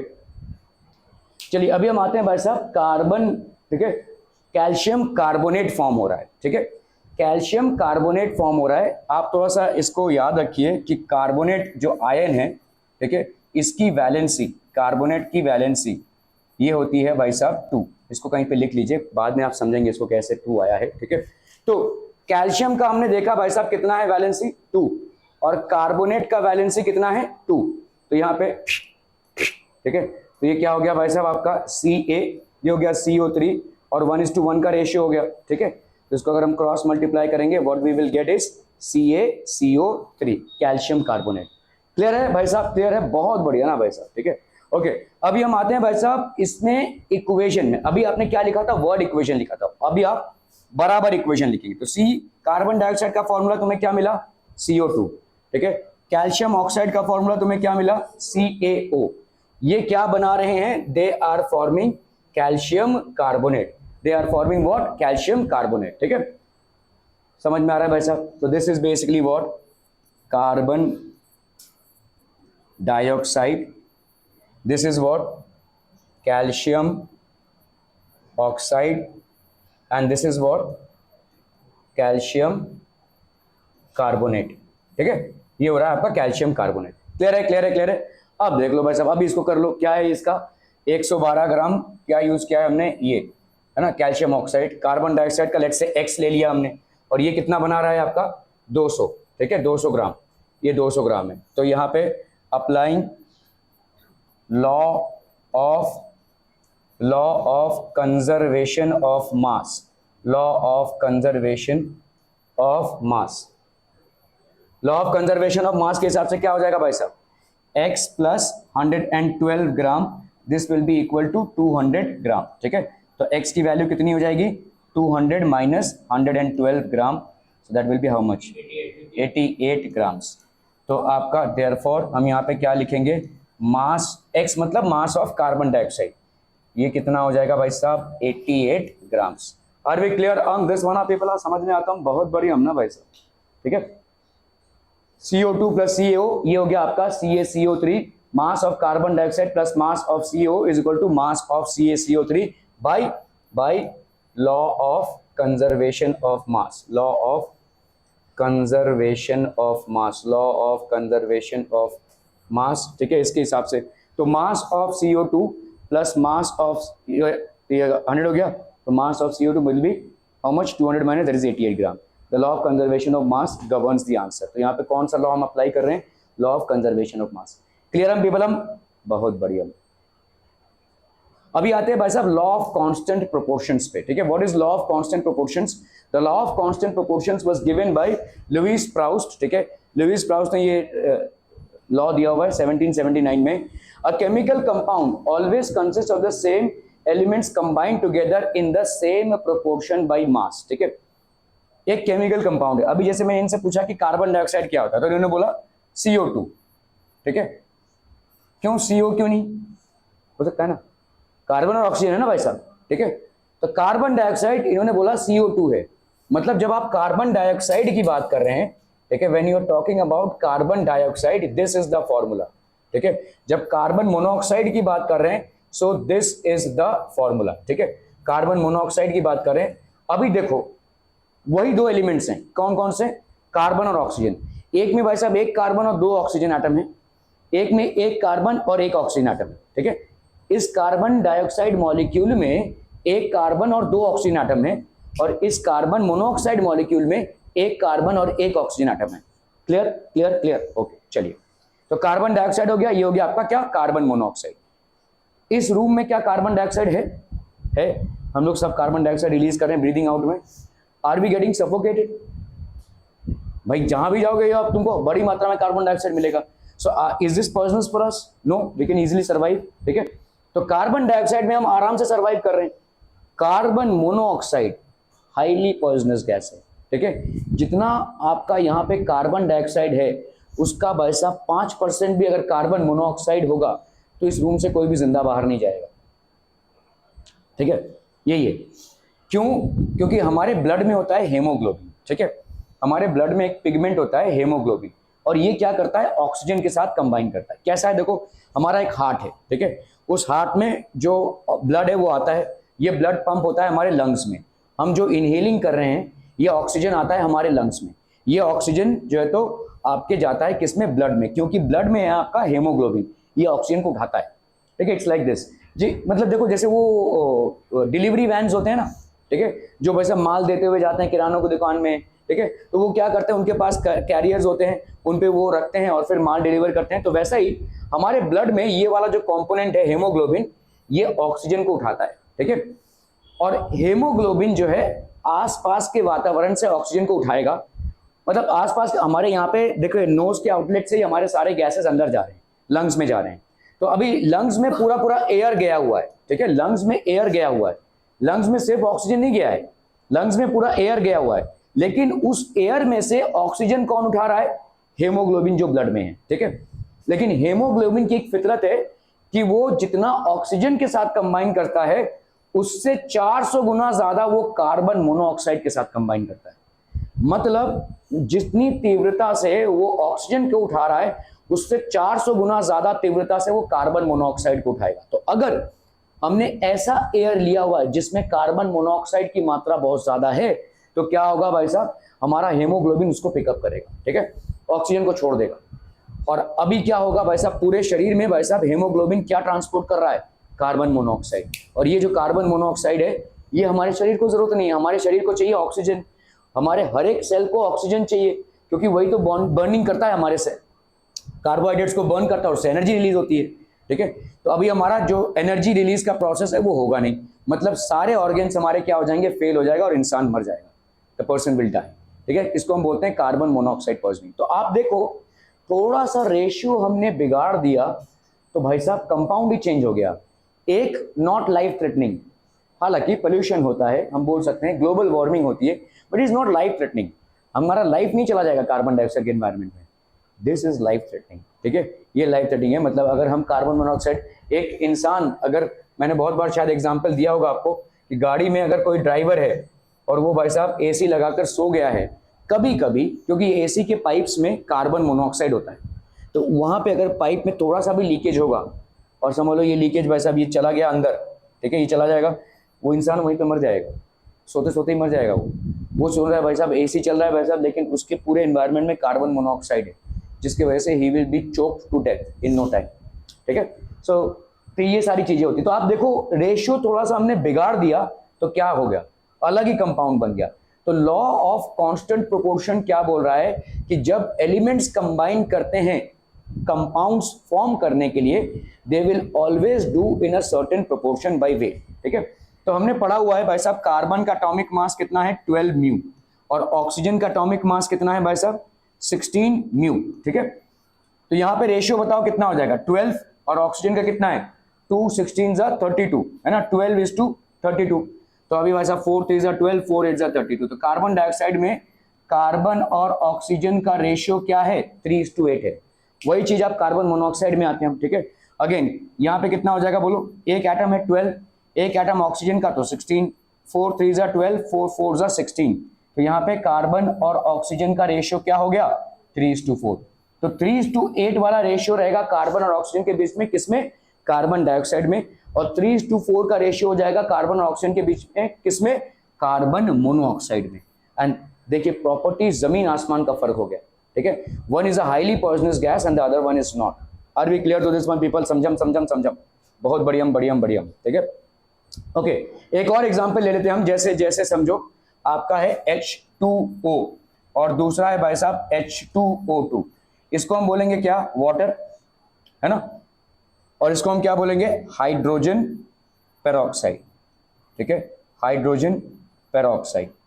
क्लियर है भाई साहब? दोनों में किसका इन्वॉल्वमेंट है, दोनों भी कंपाउंड्स में सिर्फ हाइड्रोजन और ऑक्सीजन का इन्वॉल्वमेंट है। फटाफट से रेशियो देख लेते हैं हम। यहाँ पे तू बस ही लेते रहे, तेरा बिल्कुल भी मन नहीं है पढ़ाई में। ठीक है, यहाँ पे आपका हाँ नहीं, कार्बन मोनोऑक्साइड उतना स्मेल, कड़क स्मेल नहीं आता है, लेकिन उसमें बहुत सफोकेशन होता है। ठीक है, चूल्हा वाला जब आप जलाते हैं ना, जब धीरे धीरे वो पकड़ता है आग, ये जो गोबर का वो होता है ना, तो उसमें हाँ गोबर गैस नहीं, गोबर गैस है CH4। तो वो इसीलिए देखो जब मतलब वो मूवेबल चूल्हा जब आप जलाते हैं तो उसको बाहर जलाना चाहिए, एक बार वो आग पकड़ ले तब उसको अंदर ले सकते हैं आप। ठीक है, क्या यहाँ पे देखो H2O2 है, हाइड्रोजन पेरोक्साइड, और ये आपका वाटर है। ठीक है, H हो गया और ये ऑक्सीजन हो गया। ठीक है, तो ये हो गया 2, इसका भाई साहब कितना हो गया रेशियो देखो, ये हो गया 2 और इसका कितना हो गया 16, तो ये हो गया 1:8 है ना भाई साहब। इसका एटॉमिक नंबर कितना है 16, ये हो गया भाई साहब 2, तो ये हो गया 1:8। ठीक है, तो हाइड्रोजन अभी देखो यहाँ पे H2O2, ठीक है, इसका भाई साहब कितना हो गया 2 और इसका कितना हो गया 2 × 16, तो ये हो गया 2:32। तो ये क्या हो गया देखो 1:16 हो गया, और यहाँ पे ये कितना हो गया 1:8। तो एक जगह पे हाइड्रोजन और ऑक्सीजन कैसे कंबाइन कर रहे हैं इन द रेशियो ऑफ 1:8, दूसरी जगह पे हाइड्रोजन और ऑक्सीजन कैसे कंबाइन कर रहे हैं इन द रेशियो ऑफ 1:16। दोनों भी प्रोडक्ट अलग है। कैसे भाई साहब, वाटर आपके लिए क्या है, लाइफ सेवर है। Water is basically a life saver. H2O2 क्या है भाई साहब, दिस इज पॉइजनस, ये पॉइजनस होता है। Hydrogen peroxide is super poisonous. जब आप किसी बार्बर के शॉप में होते हैं और समझ लो दाढ़ी उड़ी पे कलर कर रहे हैं, ठीक है, तो अगर जो लोग दाढ़ी पे डाई कराते हैं, कलर कराते हैं, तो बार बार बोलेगा कि भाई साहब आप मुंह बंद रखिए, बात मत कीजिएगा, पहले हम इसको लगा लेंगे फिर इसको धोएंगे उसके बाद ही आप बात करिएगा। ठीक है, सो वाई, बिकॉज वो जो डाई होती है उसमें हाइड्रोजन पेरोक्साइड होता है, और हाइड्रोजन पेरोक्साइड पॉइजनस होता है। ठीक है, वो अंदर नहीं जाना चाहिए। तो आप देखो एक जगह पे हाइड्रोजन और ऑक्सीजन के कॉम्बिनेशन से हमको क्या मिल रहा है H2O, which is basically a life saver, और एक जगह पे हाइड्रोजन और ऑक्सीजन के कॉम्बिनेशन से हमको क्या मिल रहा है H2O2, ठीक है, which is basically poisonous. Clear है, समझ में आ रहा है ये? Are be clear on this one people? A chemical compound always consists of the same elements combined together in the same proportion by mass. ठीक है, he analyzed the chemical composition of a large number of compounds and came to conclusion that the proportion of each element in a compound is constant. ठीक है, law of constant proportions. So according to the law of constant proportions, ठीक है, a chemical compound always consists of the same elements combined together in the same proportion by mass. ठीक है, same proportion by mass. तो ice और water है, देखो 1:8, ठीक है। आइस वाटर हो गया, रिवर वाटर, चाहे वाटर आप आइस से लो, चाहे भाई साहब आप रिवर से लो, चाहे आप भाई साहब समुद्र से लो, सारे वाटर में आपका प्रोपोर्शन क्या होगा, 1:8, 1:8, ठीक है, 1:8, क्लियर है, okay. Water is a compound which always consist of the same elements hydrogen and oxygen combined together in the same proportion, that is 1:8 by mass, ठीक है। ये हो गया ऑक्सीजन, ये हो गया हाइड्रोजन भाई साहब इसका, ठीक है। If we decompose 100 gram of pure water by passing electricity through it, then 11 grams of hydrogen, 89 grams of oxygen are obtained, ठीक है। Decompose मतलब क्या है, देखो वाटर है, ठीक है, ये आपका वाटर है which is basically how much, this is water and ये आपका let's say 100 ग्राम है, इसको आप डिकम्पोज कर रहे हो, तो H2O को आप इलेक्ट्रिसिटी पास कर रहे हो, इलेक्ट्रिक स्पार्क, ठीक है। इसमें अगर इलेक्ट्रिक स्पार्क पास करते हैं so it will form H2 plus oxygen, hydrogen plus oxygen form होगा, ठीक है। अगर ये भाई साहब आपका 100 ग्राम का है तो आपका 11 ग्राम्स आपको हाइड्रोजन मिलेगा और 89 ग्राम्स आपको क्या मिल जाएगा, 89 grams will be basically what, oxygen. 11:89 कितना हो जाएगा बोलो, अप्रोक्सीमेटली 1:80 तो हुआ ना, है ना। और यही है भाई साहब कॉम्पोजिशन, H2O में 1:8 का कॉम्बिनेशन है, ठीक है। क्लियर है, क्लियर है, क्लियर है, क्लियर है people, okay okay okay. Now if we repeat this experiment by taking pure water from different sources like river, sea, well, etc., the same masses of hydrogen and oxygen elements are obtained in every case. The same masses आपको, this experiment shows that water always consists of the same two elements, hydrogen and oxygen, combined together in the same constant proportion of 11:89 और 1:8 by mass. इनका भाई साहब same proportion रहेगा। Calcium carbonate decomposes on heating to form calcium oxide and carbon dioxide, ठीक है। तो ये आपका भाई साहब कैल्शियम कार्बोनेट है, कैल्शियम कार्बोनेट है, डिकम्पोजेज ऑन हीटिंग, इसको हमने हीट किया भाई साहब, ये क्या बना, calcium oxide plus carbon dioxide, ठीक है। कैल्शियम कार्बोनेट डिकम्पोज कंप्लीटली, तो आपका भाई साहब calcium carbonate decomposes on heating to form calcium oxide and carbon dioxide, calcium oxide और कार्बन डाइऑक्साइड फॉर्म कर रहा है भाई साहब ये, ठीक है। Calcium carbonate decomposes on heating to form calcium oxide and carbon dioxide. When 10 gram of calcium carbonate is decomposed, तो यहाँ पे 10 ग्राम है इसका, ठीक है, completely, then 5.6 gram of calcium oxide is formed, ठीक है। Calculate the mass of carbon dioxide formed. तो यहाँ पे क्या करोगे भाई साहब, लॉ ऑफ क्या लगाओगे, law of conservation of mass, तो ये 10 gram of calcium carbonate will be equal to 5.6 plus mass of carbon dioxide, ठीक है। तो ये हो गया कितना भाई साहब आपका, इधर आ जाएगा 10 माइनस 5.6 ग्राम, तो ये हो जाएगा आपका मास ऑफ कार्बन डाइऑक्साइड, ठीक है। सो ये हो गया आपका मास ऑफ कार्बन डाइऑक्साइड, तो ये हो गया कितना बोलो आपका 6.4, 10, 9 से 5 गया 4, 4.4 grams mass of carbon dioxide. Clear है, are we clear on this one people, okay. So the problem is to be solved by using the law of conservation of mass in chemical reaction. Calcium carbonate is the reactant, तो आपका mass of product, तो calcium oxide plus carbon dioxide 5.6, ये हो गया 4.4, ठीक है। Thus mass of carbon dioxide formed is 4.4 gram, okay. So अभी हम आते हैं भाई साहब एटम्स पे। All the matter is made up of atoms, these atoms are building blocks of the matters around us, ठीक है, ये आपके बिल्डिंग ब्लॉक्स हैं। An atom is the smallest particle of an element that can take part in a chemical reaction, एक smallest part है जो chemical reaction पे, atoms are very very small in size. The size of an atom is indicated by the radius and it is called the atomic radius. तो आपके भाई साहब atom का एक रेडियस होता है, ठीक है, ये हो गया आपका एटम का रेडियस, और इसको हम क्या बोलेंगे, एटॉमिक रेडियस, ठीक है।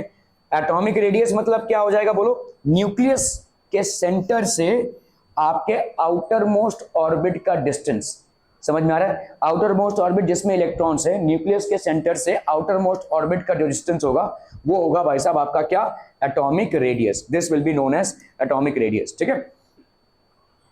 Atomic radius is the measured in nanometer, एक नैनो बहुत ही छोटा होता है भाई साहब, एटम से आप नहीं देख पाएंगे तो एटॉमिक रेडियस क्या देख पाएंगे, 1 nanometer is equal to 10⁻⁻⁻ meter, मतलब क्या हो जाएगा 1/10⁹ मीटर, मतलब सोचो भाई साहब 0.000 1 2 3 4 5 6 7 8 9 इतना, 1 nanometer is equal to this much meter, ठीक है। Atomic exist combination with the atoms of the same element or other element. तो atoms भाई साहब क्या होते हैं? Atoms exist in combination. Atoms exist in combination with the atoms of the same element or of the other element. Same element मतलब कैसा हो जाएगा? देखो same element मतलब क्या हो जाएगा? जैसे आपका है O2, यहाँ पे दो ऑक्सीजन एटम्स कंबाइन कर रहे हैं, N2 यहाँ पे दो नाइट्रोजन एटम्स कंबाइन कर रहे हैं, ठीक है। क्लोरीन यहाँ पे दो क्लोरीन एटम्स कंबाइन कर रहे हैं, atoms of the same element, ठीक है। या दूसरे एलिमेंट्स जैसे आपका कार्बन डाइऑक्साइड, यहाँ पे एक कार्बन है, दूसरा क्या है आपका ऑक्सीजन है, ठीक है। यहाँ पे जैसे समझ लो अमोनिया NH3, एक नाइट्रोजन है और तीन हाइड्रोजन एटम्स है। कैल्शियम कार्बोनेट, यहाँ पे भाई साहब एक कैल्शियम, एक कार्बन और तीन ऑक्सीजन है। तो एटम्स मॉलिक्यूल्स जो फॉर्म होते हैं वो एटम्स ऑफ द सेम, ये आपका ऑक्सीजन मॉलिक्यूल है, ये कैसे बना है? Atoms of the same element oxygen के कॉम्बिनेशन से। ये आपका मॉलिक्यूल क्या है? नाइट्रोजन है, ये कैसे बना है? Atoms of the same element nitrogen के कॉम्बिनेशन से। ये क्या है? क्लोरीन मॉलिक्यूल है, it has form due to combination of the atoms of the same element that is chlorine. Carbon dioxide है, एक एटम कार्बन का और दो एटम ऑक्सीजन के। अमोनिया, ठीक है, एक एटम नाइट्रोजन का और तीन एटम हाइड्रोजन के। कैल्शियम कार्बोनेट है, एक एटम कैल्शियम का, एक एटम कार्बन का और तीन एटम ऑक्सीजन के। Are we clear to this one people? ठीक है। सो atoms exist in combination with the atoms of the same element or of another element, ठीक है। atoms of hydrogen is the smallest of all symbols of some elements, ठीक है। the symbol of element, it means the symbols of the atoms of the element because the elements are made up of atoms। symbols क्या होते हैं? symbols indicate करते हैं atoms को। जैसे भाई साहब सोडियम को हम किससे इंडिकेट कर रहे हैं? कहीं कहीं पे लैटिन नेम यूज होता है और कहीं कहीं पे जो नाम है वही यूज होता है। जैसे सोडियम, देखो सोडियम आपका नाम है और इस नेम को आप Na क्यों लिख रहे हैं? वाई?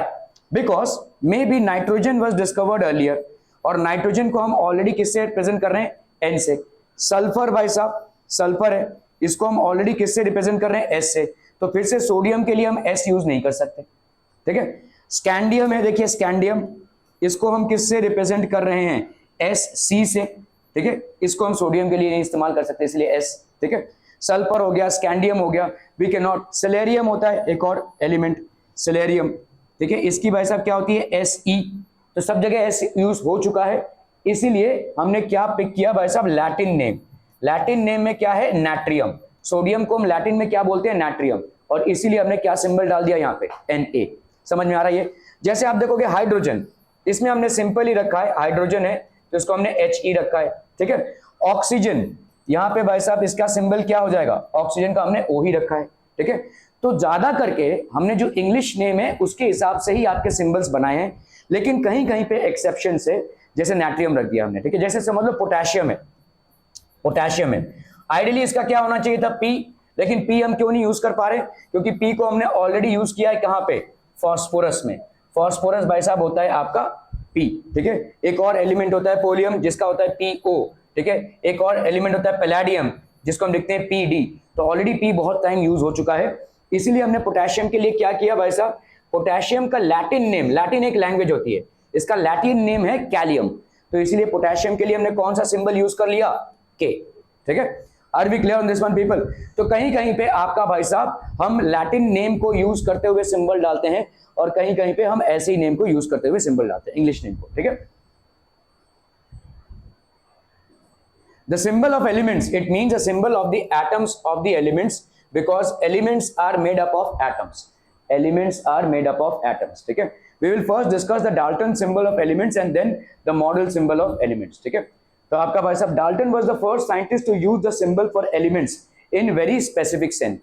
तो उन्होंने एटम्स को बताया था कि एटम्स एग्जिस्ट करते हैं, और उनके टाइम पे उन्होंने सिंबल्स को यूज किए। सो ये यूज्ड सिंबल्स, ठीक है। हाइड्रोजन के लिए इन्होंने देखो ऐसा सिंबल दिया था। आज की तारीख में हम हाइड्रोजन के लिए क्या लिखते हैं भाई साहब? H।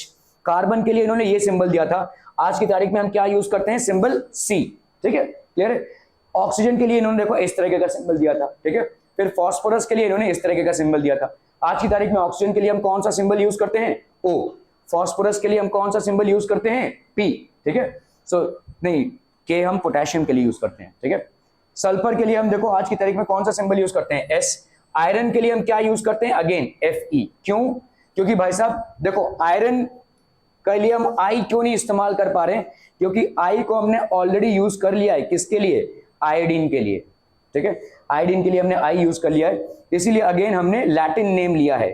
फेरम होता है इसका लैटिन नेम, और इसीलिए हम आयरन के लिए कौन सा सिंबल यूज कर रहे हैं आज की तारीख में, Fe। कहीं कहीं पे हमने लैटिन नेम से लिया और कहीं कहीं पे इंग्लिश नेम से, ठीक है। जहां पे एक से ज्यादा अल्फाबेट यूज हो चुकी, जैसे आई जो है यूज हो चुकी है ऑलरेडी आयोडीन के लिए, इसीलिए हम आयरन के लिए अगर फिर से उसको यूज करेंगे तो कंफ्यूजन होगा, इसीलिए हमने भाई साहब फेरम उठा लिया जो लैटिन नेम है और इसीलिए उसका नाम रख दिया Fe, ठीक है। हर जगह पे लैटिन लैंग्वेज का एक दूसरा वर्ड। ओके, चलिए इसको समझते हैं। इनका क्वेश्चन है कि भाई साहब लैटिन नेम ही क्यों यूज करते हैं। आपने सिर्फ नेमिंग में नहीं और भी बहुत सारी जगहों पे लैटिन नेम यूज होता हुआ दिखा रहेगा, नहीं साइंस में, क्यों क्यों। ओके चलो ऐसे बोलते हैं, अगर मैं आपके साथ ऐसे बोलूं वर आर्ट दाउ गोइंग, क्या समझेंगे, इंग्लिश है, ठीक है। ये आपका भाई साहब शेक्सपियर के जमाने का इंग्लिश है, ठीक है, शेक्सपियर इन इंग्लिश बोलेंगे हम इसको। वेयर आर्ट दाउ गोइंग मतलब वेयर आर यू गोइंग, इसका मतलब ये है। तो उस जमाने में इंग्लिश इस तरह से यूज होता था, ठीक है, उस जमाने में इंग्लिश इस तरह से यूज होता था। अगर आप बहुत पुरातन में जाएंगे, जैसे समझ लो हिंदी भी, अगर हम बहुत तहजीब से हिंदी बोले तो मतलब जो हिंदी यूज होता है वो आपको शायद समझ में भी नहीं आएगा, ठीक है। आप कहाँ जा रहे हैं, मतलब इस तरह से अलग अलग तरीके से हम इसको बोलेंगे, कॉम्प्लिकेटेड तरीके से बोलेंगे। किसी भी लैंग्वेज में जितना हम प्रयोग करेंगे उतना ही चेंजेस आएंगे। आज की तारीख में क्या बोलेंगे आप, वेयर आर यू गोइंग, है ना भाई, सिंपल सा, वेयर आर दाउ गोइंग, ठीक है। ये भाई साहब उस टाइम पे बोला जाता था। तो जो भी चलती भाषा होती है हमारी, ठीक है, जो भी चलती भाषा होती है उसमें चेंजेस आते रहते हैं, ठीक है, समझ में आएगा। जब तक लैंग्वेज चल रहा है तब तक आपका भाई साहब चेंजेस आता रहेगा। चेंजेस टाइम के लिए आता है, चेंजेस प्लेस के लिए भी आता है, ठीक है, चेंजेस आपका टाइम के लिए भी आता है। टाइम मतलब पहले के जमाने में जिस तरह से लोग एक भाषा को बोलते थे, आज के टाइम पे बहुत सारा चेंजेस आ गया उसमें, ठीक है। टाइम के लिए होता है, प्लेस के लिए भी होता है। प्लेस के लिए मतलब जैसे देखो आप अगर यूपी में जाएंगे तो लोग अलग तरीके से हिंदी बोलेंगे, यहां पे आएंगे तो जैसे मैं अगर बोलूं समझे बरोबर, आप बोलते हो बरोबर, बरोबर मतलब क्या होता है अभी तक मुझे नहीं मालूम है, ठीक है।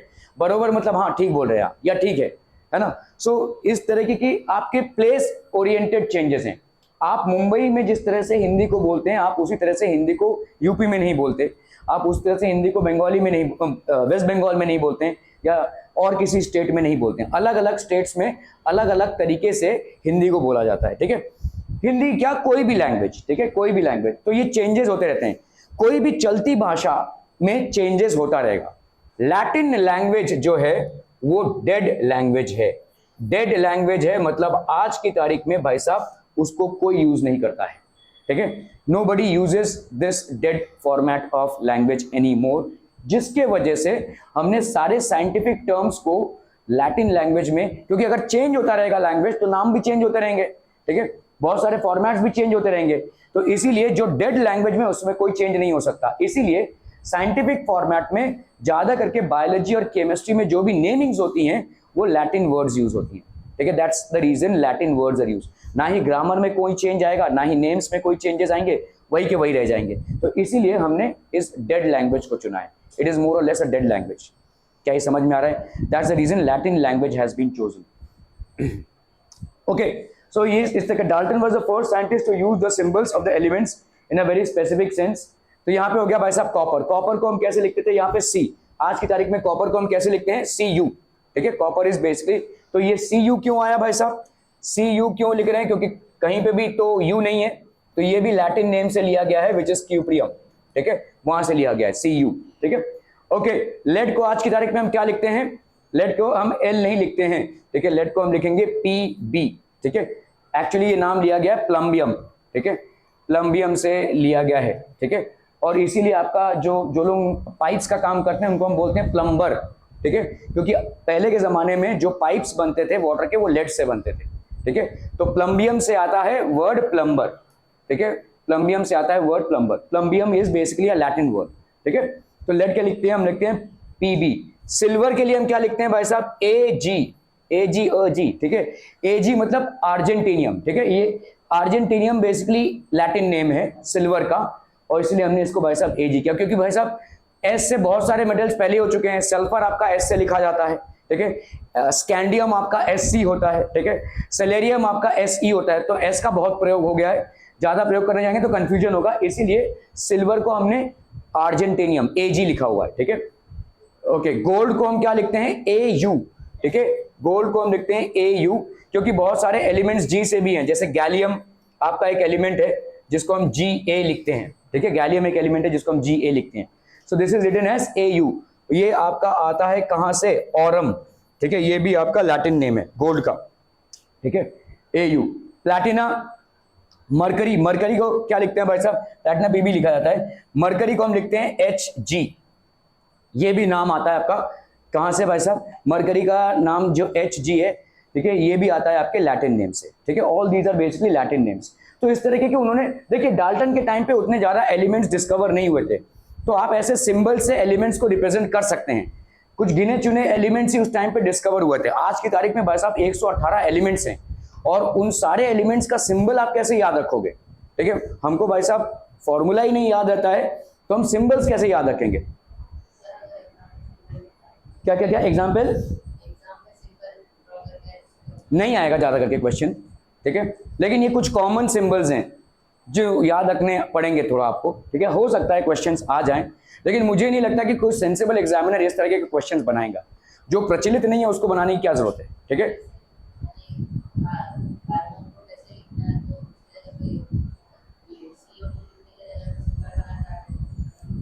मतलब तुम बोल रहे हो एग्जामिनेशन में अगर क्वेश्चन पूछा जाए कि ये किसका सिंबल है, ऐसा कि सी लिखा हो, अगर सी लिखा है तो तुमको जानना पड़ेगा, वो तो तुमको करना पड़ेगा। ये वाले सिंबल्स के शायद एग्जामिनर क्वेश्चन नहीं बनाएगा, बनाना भी नहीं चाहिए मेरे हिसाब से, अगर सेंसिबल एग्जामिनर है तो। लेकिन जो चल रहा है उस पर तो क्वेश्चन आएगा। आपको पूछा जाए कि भाई ये किसका सिंबल है, तो ये तो आएगा ही, कार्बन का सिंबल है। तो कुछ कॉमन एलिमेंट्स हैं जिनके आपको सिंबल्स मालूम होने चाहिए, ठीक है। मैं आपको एग्जांपल दूं भाई साहब कितने सिंबल्स हैं, एक मिनट दिखा देता हूं आपको, कोई दिक्कत नहीं है भाई साहब।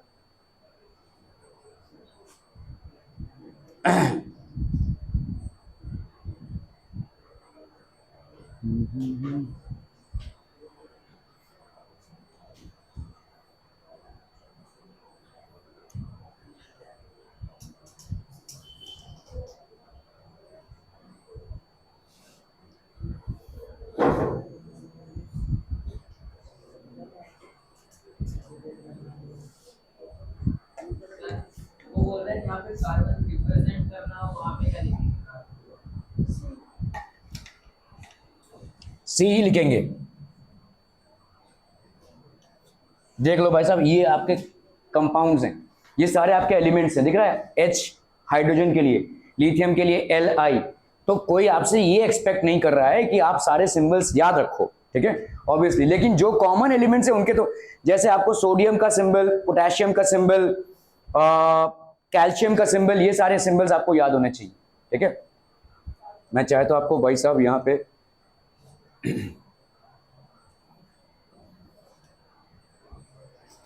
ये सारे सिंबल्स भाई साहब किसी को भी इतने याद नहीं रहते हैं, लेकिन जो आपको याद रखने हैं, ठीक है। व्हाट इज आस्किंग इज भाई साहब, अगर पूछ लिया कि कार्बन किस सिंबल से रिप्रेजेंट होता है, तो मैं आपको अंडरलाइन कर देता हूं कौन कौन से सिंबल्स आपको याद होने चाहिए। या आपको मैं लिस्ट भी बनाकर भेज दूंगा, ठीक है, लेकिन इसका एक लिस्ट बना लीजिएगा, ठीक है। Hydrogen, yes, this has to be remembered. Lithium Li, sodium, magnesium, potassium, calcium, then cobalt, ठीक है। और यहाँ पे कॉपर, जिंक, ठीक है, निकल, आयरन, मैंगनीज, ठीक है, क्रोमियम, और यहाँ पे भाई साहब बोरॉन, कार्बन, ये सारे जितने भी लाल वाले दिख रहे हैं आपको याद होने ही चाहिए, ये कम से कम याद होना चाहिए, ठीक है। Fluorine, aluminium, silicon, phosphorus, sulphur, chlorine, ये तो आपको याद होने ही चाहिए। ये आपके हो गए कौन से? इनर्ट गैसेस हो गए। देखो, helium, neon, argon, krypton, xenon, radon, ठीक है, ये आपके हीलियम गैसेस हो गए। इसको ना भी रखें याद तो भी चलेगा, ठीक है, ठीक है। और क्या हो जाएगा भाई साहब आपका? आर्सेनिक, नहीं, आर्सेनिक, ठीक है। और पोटेशियम हो गया ना भाई साहब, पोटेशियम हो गया इधर। हाँ, सिल्वर किधर चला गया यार? सिल्वर 47, चलो भाई साहब सिल्वर हो गया ये, ठीक है। ये काफी है आपके लिए, ठीक है। आयोडीन, क्लोरीन, ब्रोमीन, ठीक है। फ्लोरीन, क्लोरीन, ब्रोमीन, आयोडीन, इन चारों के नाम तो आपको याद होने ही चाहिए, प्लस ये वाला, ठीक है, यहां तक। और ऑक्सीजन, नाइट्रोजन, ये सब, ये जितना भी मैंने आपको मार्क कराया ये काफी है। इतने एलिमेंट्स के नाम तो आपको याद होने ही चाहिए। कार्बन इधर दिख रहा है कि हाँ कार्बन है, ठीक है। Hydrogen, lithium, beryllium, sodium, magnesium, potassium, calcium, ठीक है। क्रोमियम, मैंगनीज, आयरन, कोबाल्ट, निकल, कॉपर, जिंक, सिल्वर, गोल्ड नहीं दिख रहा भाई साहब, किधर चला गया? हाँ ये, ठीक है, गोल्ड, ठीक है, silver, gold. Then you have boron, aluminium, carbon, silicon, nitrogen, phosphorus, arsenic, tellurium नहीं चलेगा, sulphur, oxygen, fluorine, chlorine, bromine, iodine, और ये सारे सिंबल्स आपको याद होने चाहिए कम से कम। 118 एलिमेंट्स है, ये सारे सिंबल्स आपको याद नहीं रहेंगे, लेकिन इतना तो आपको, नाइट्रोजन दिख रहा है ना, हाँ इतना आपको याद होना, जो भी मैंने टिक मार्क किया है ना, that is something that has to be remembered as symbol, ये आपको याद होना चाहिए, ठीक है।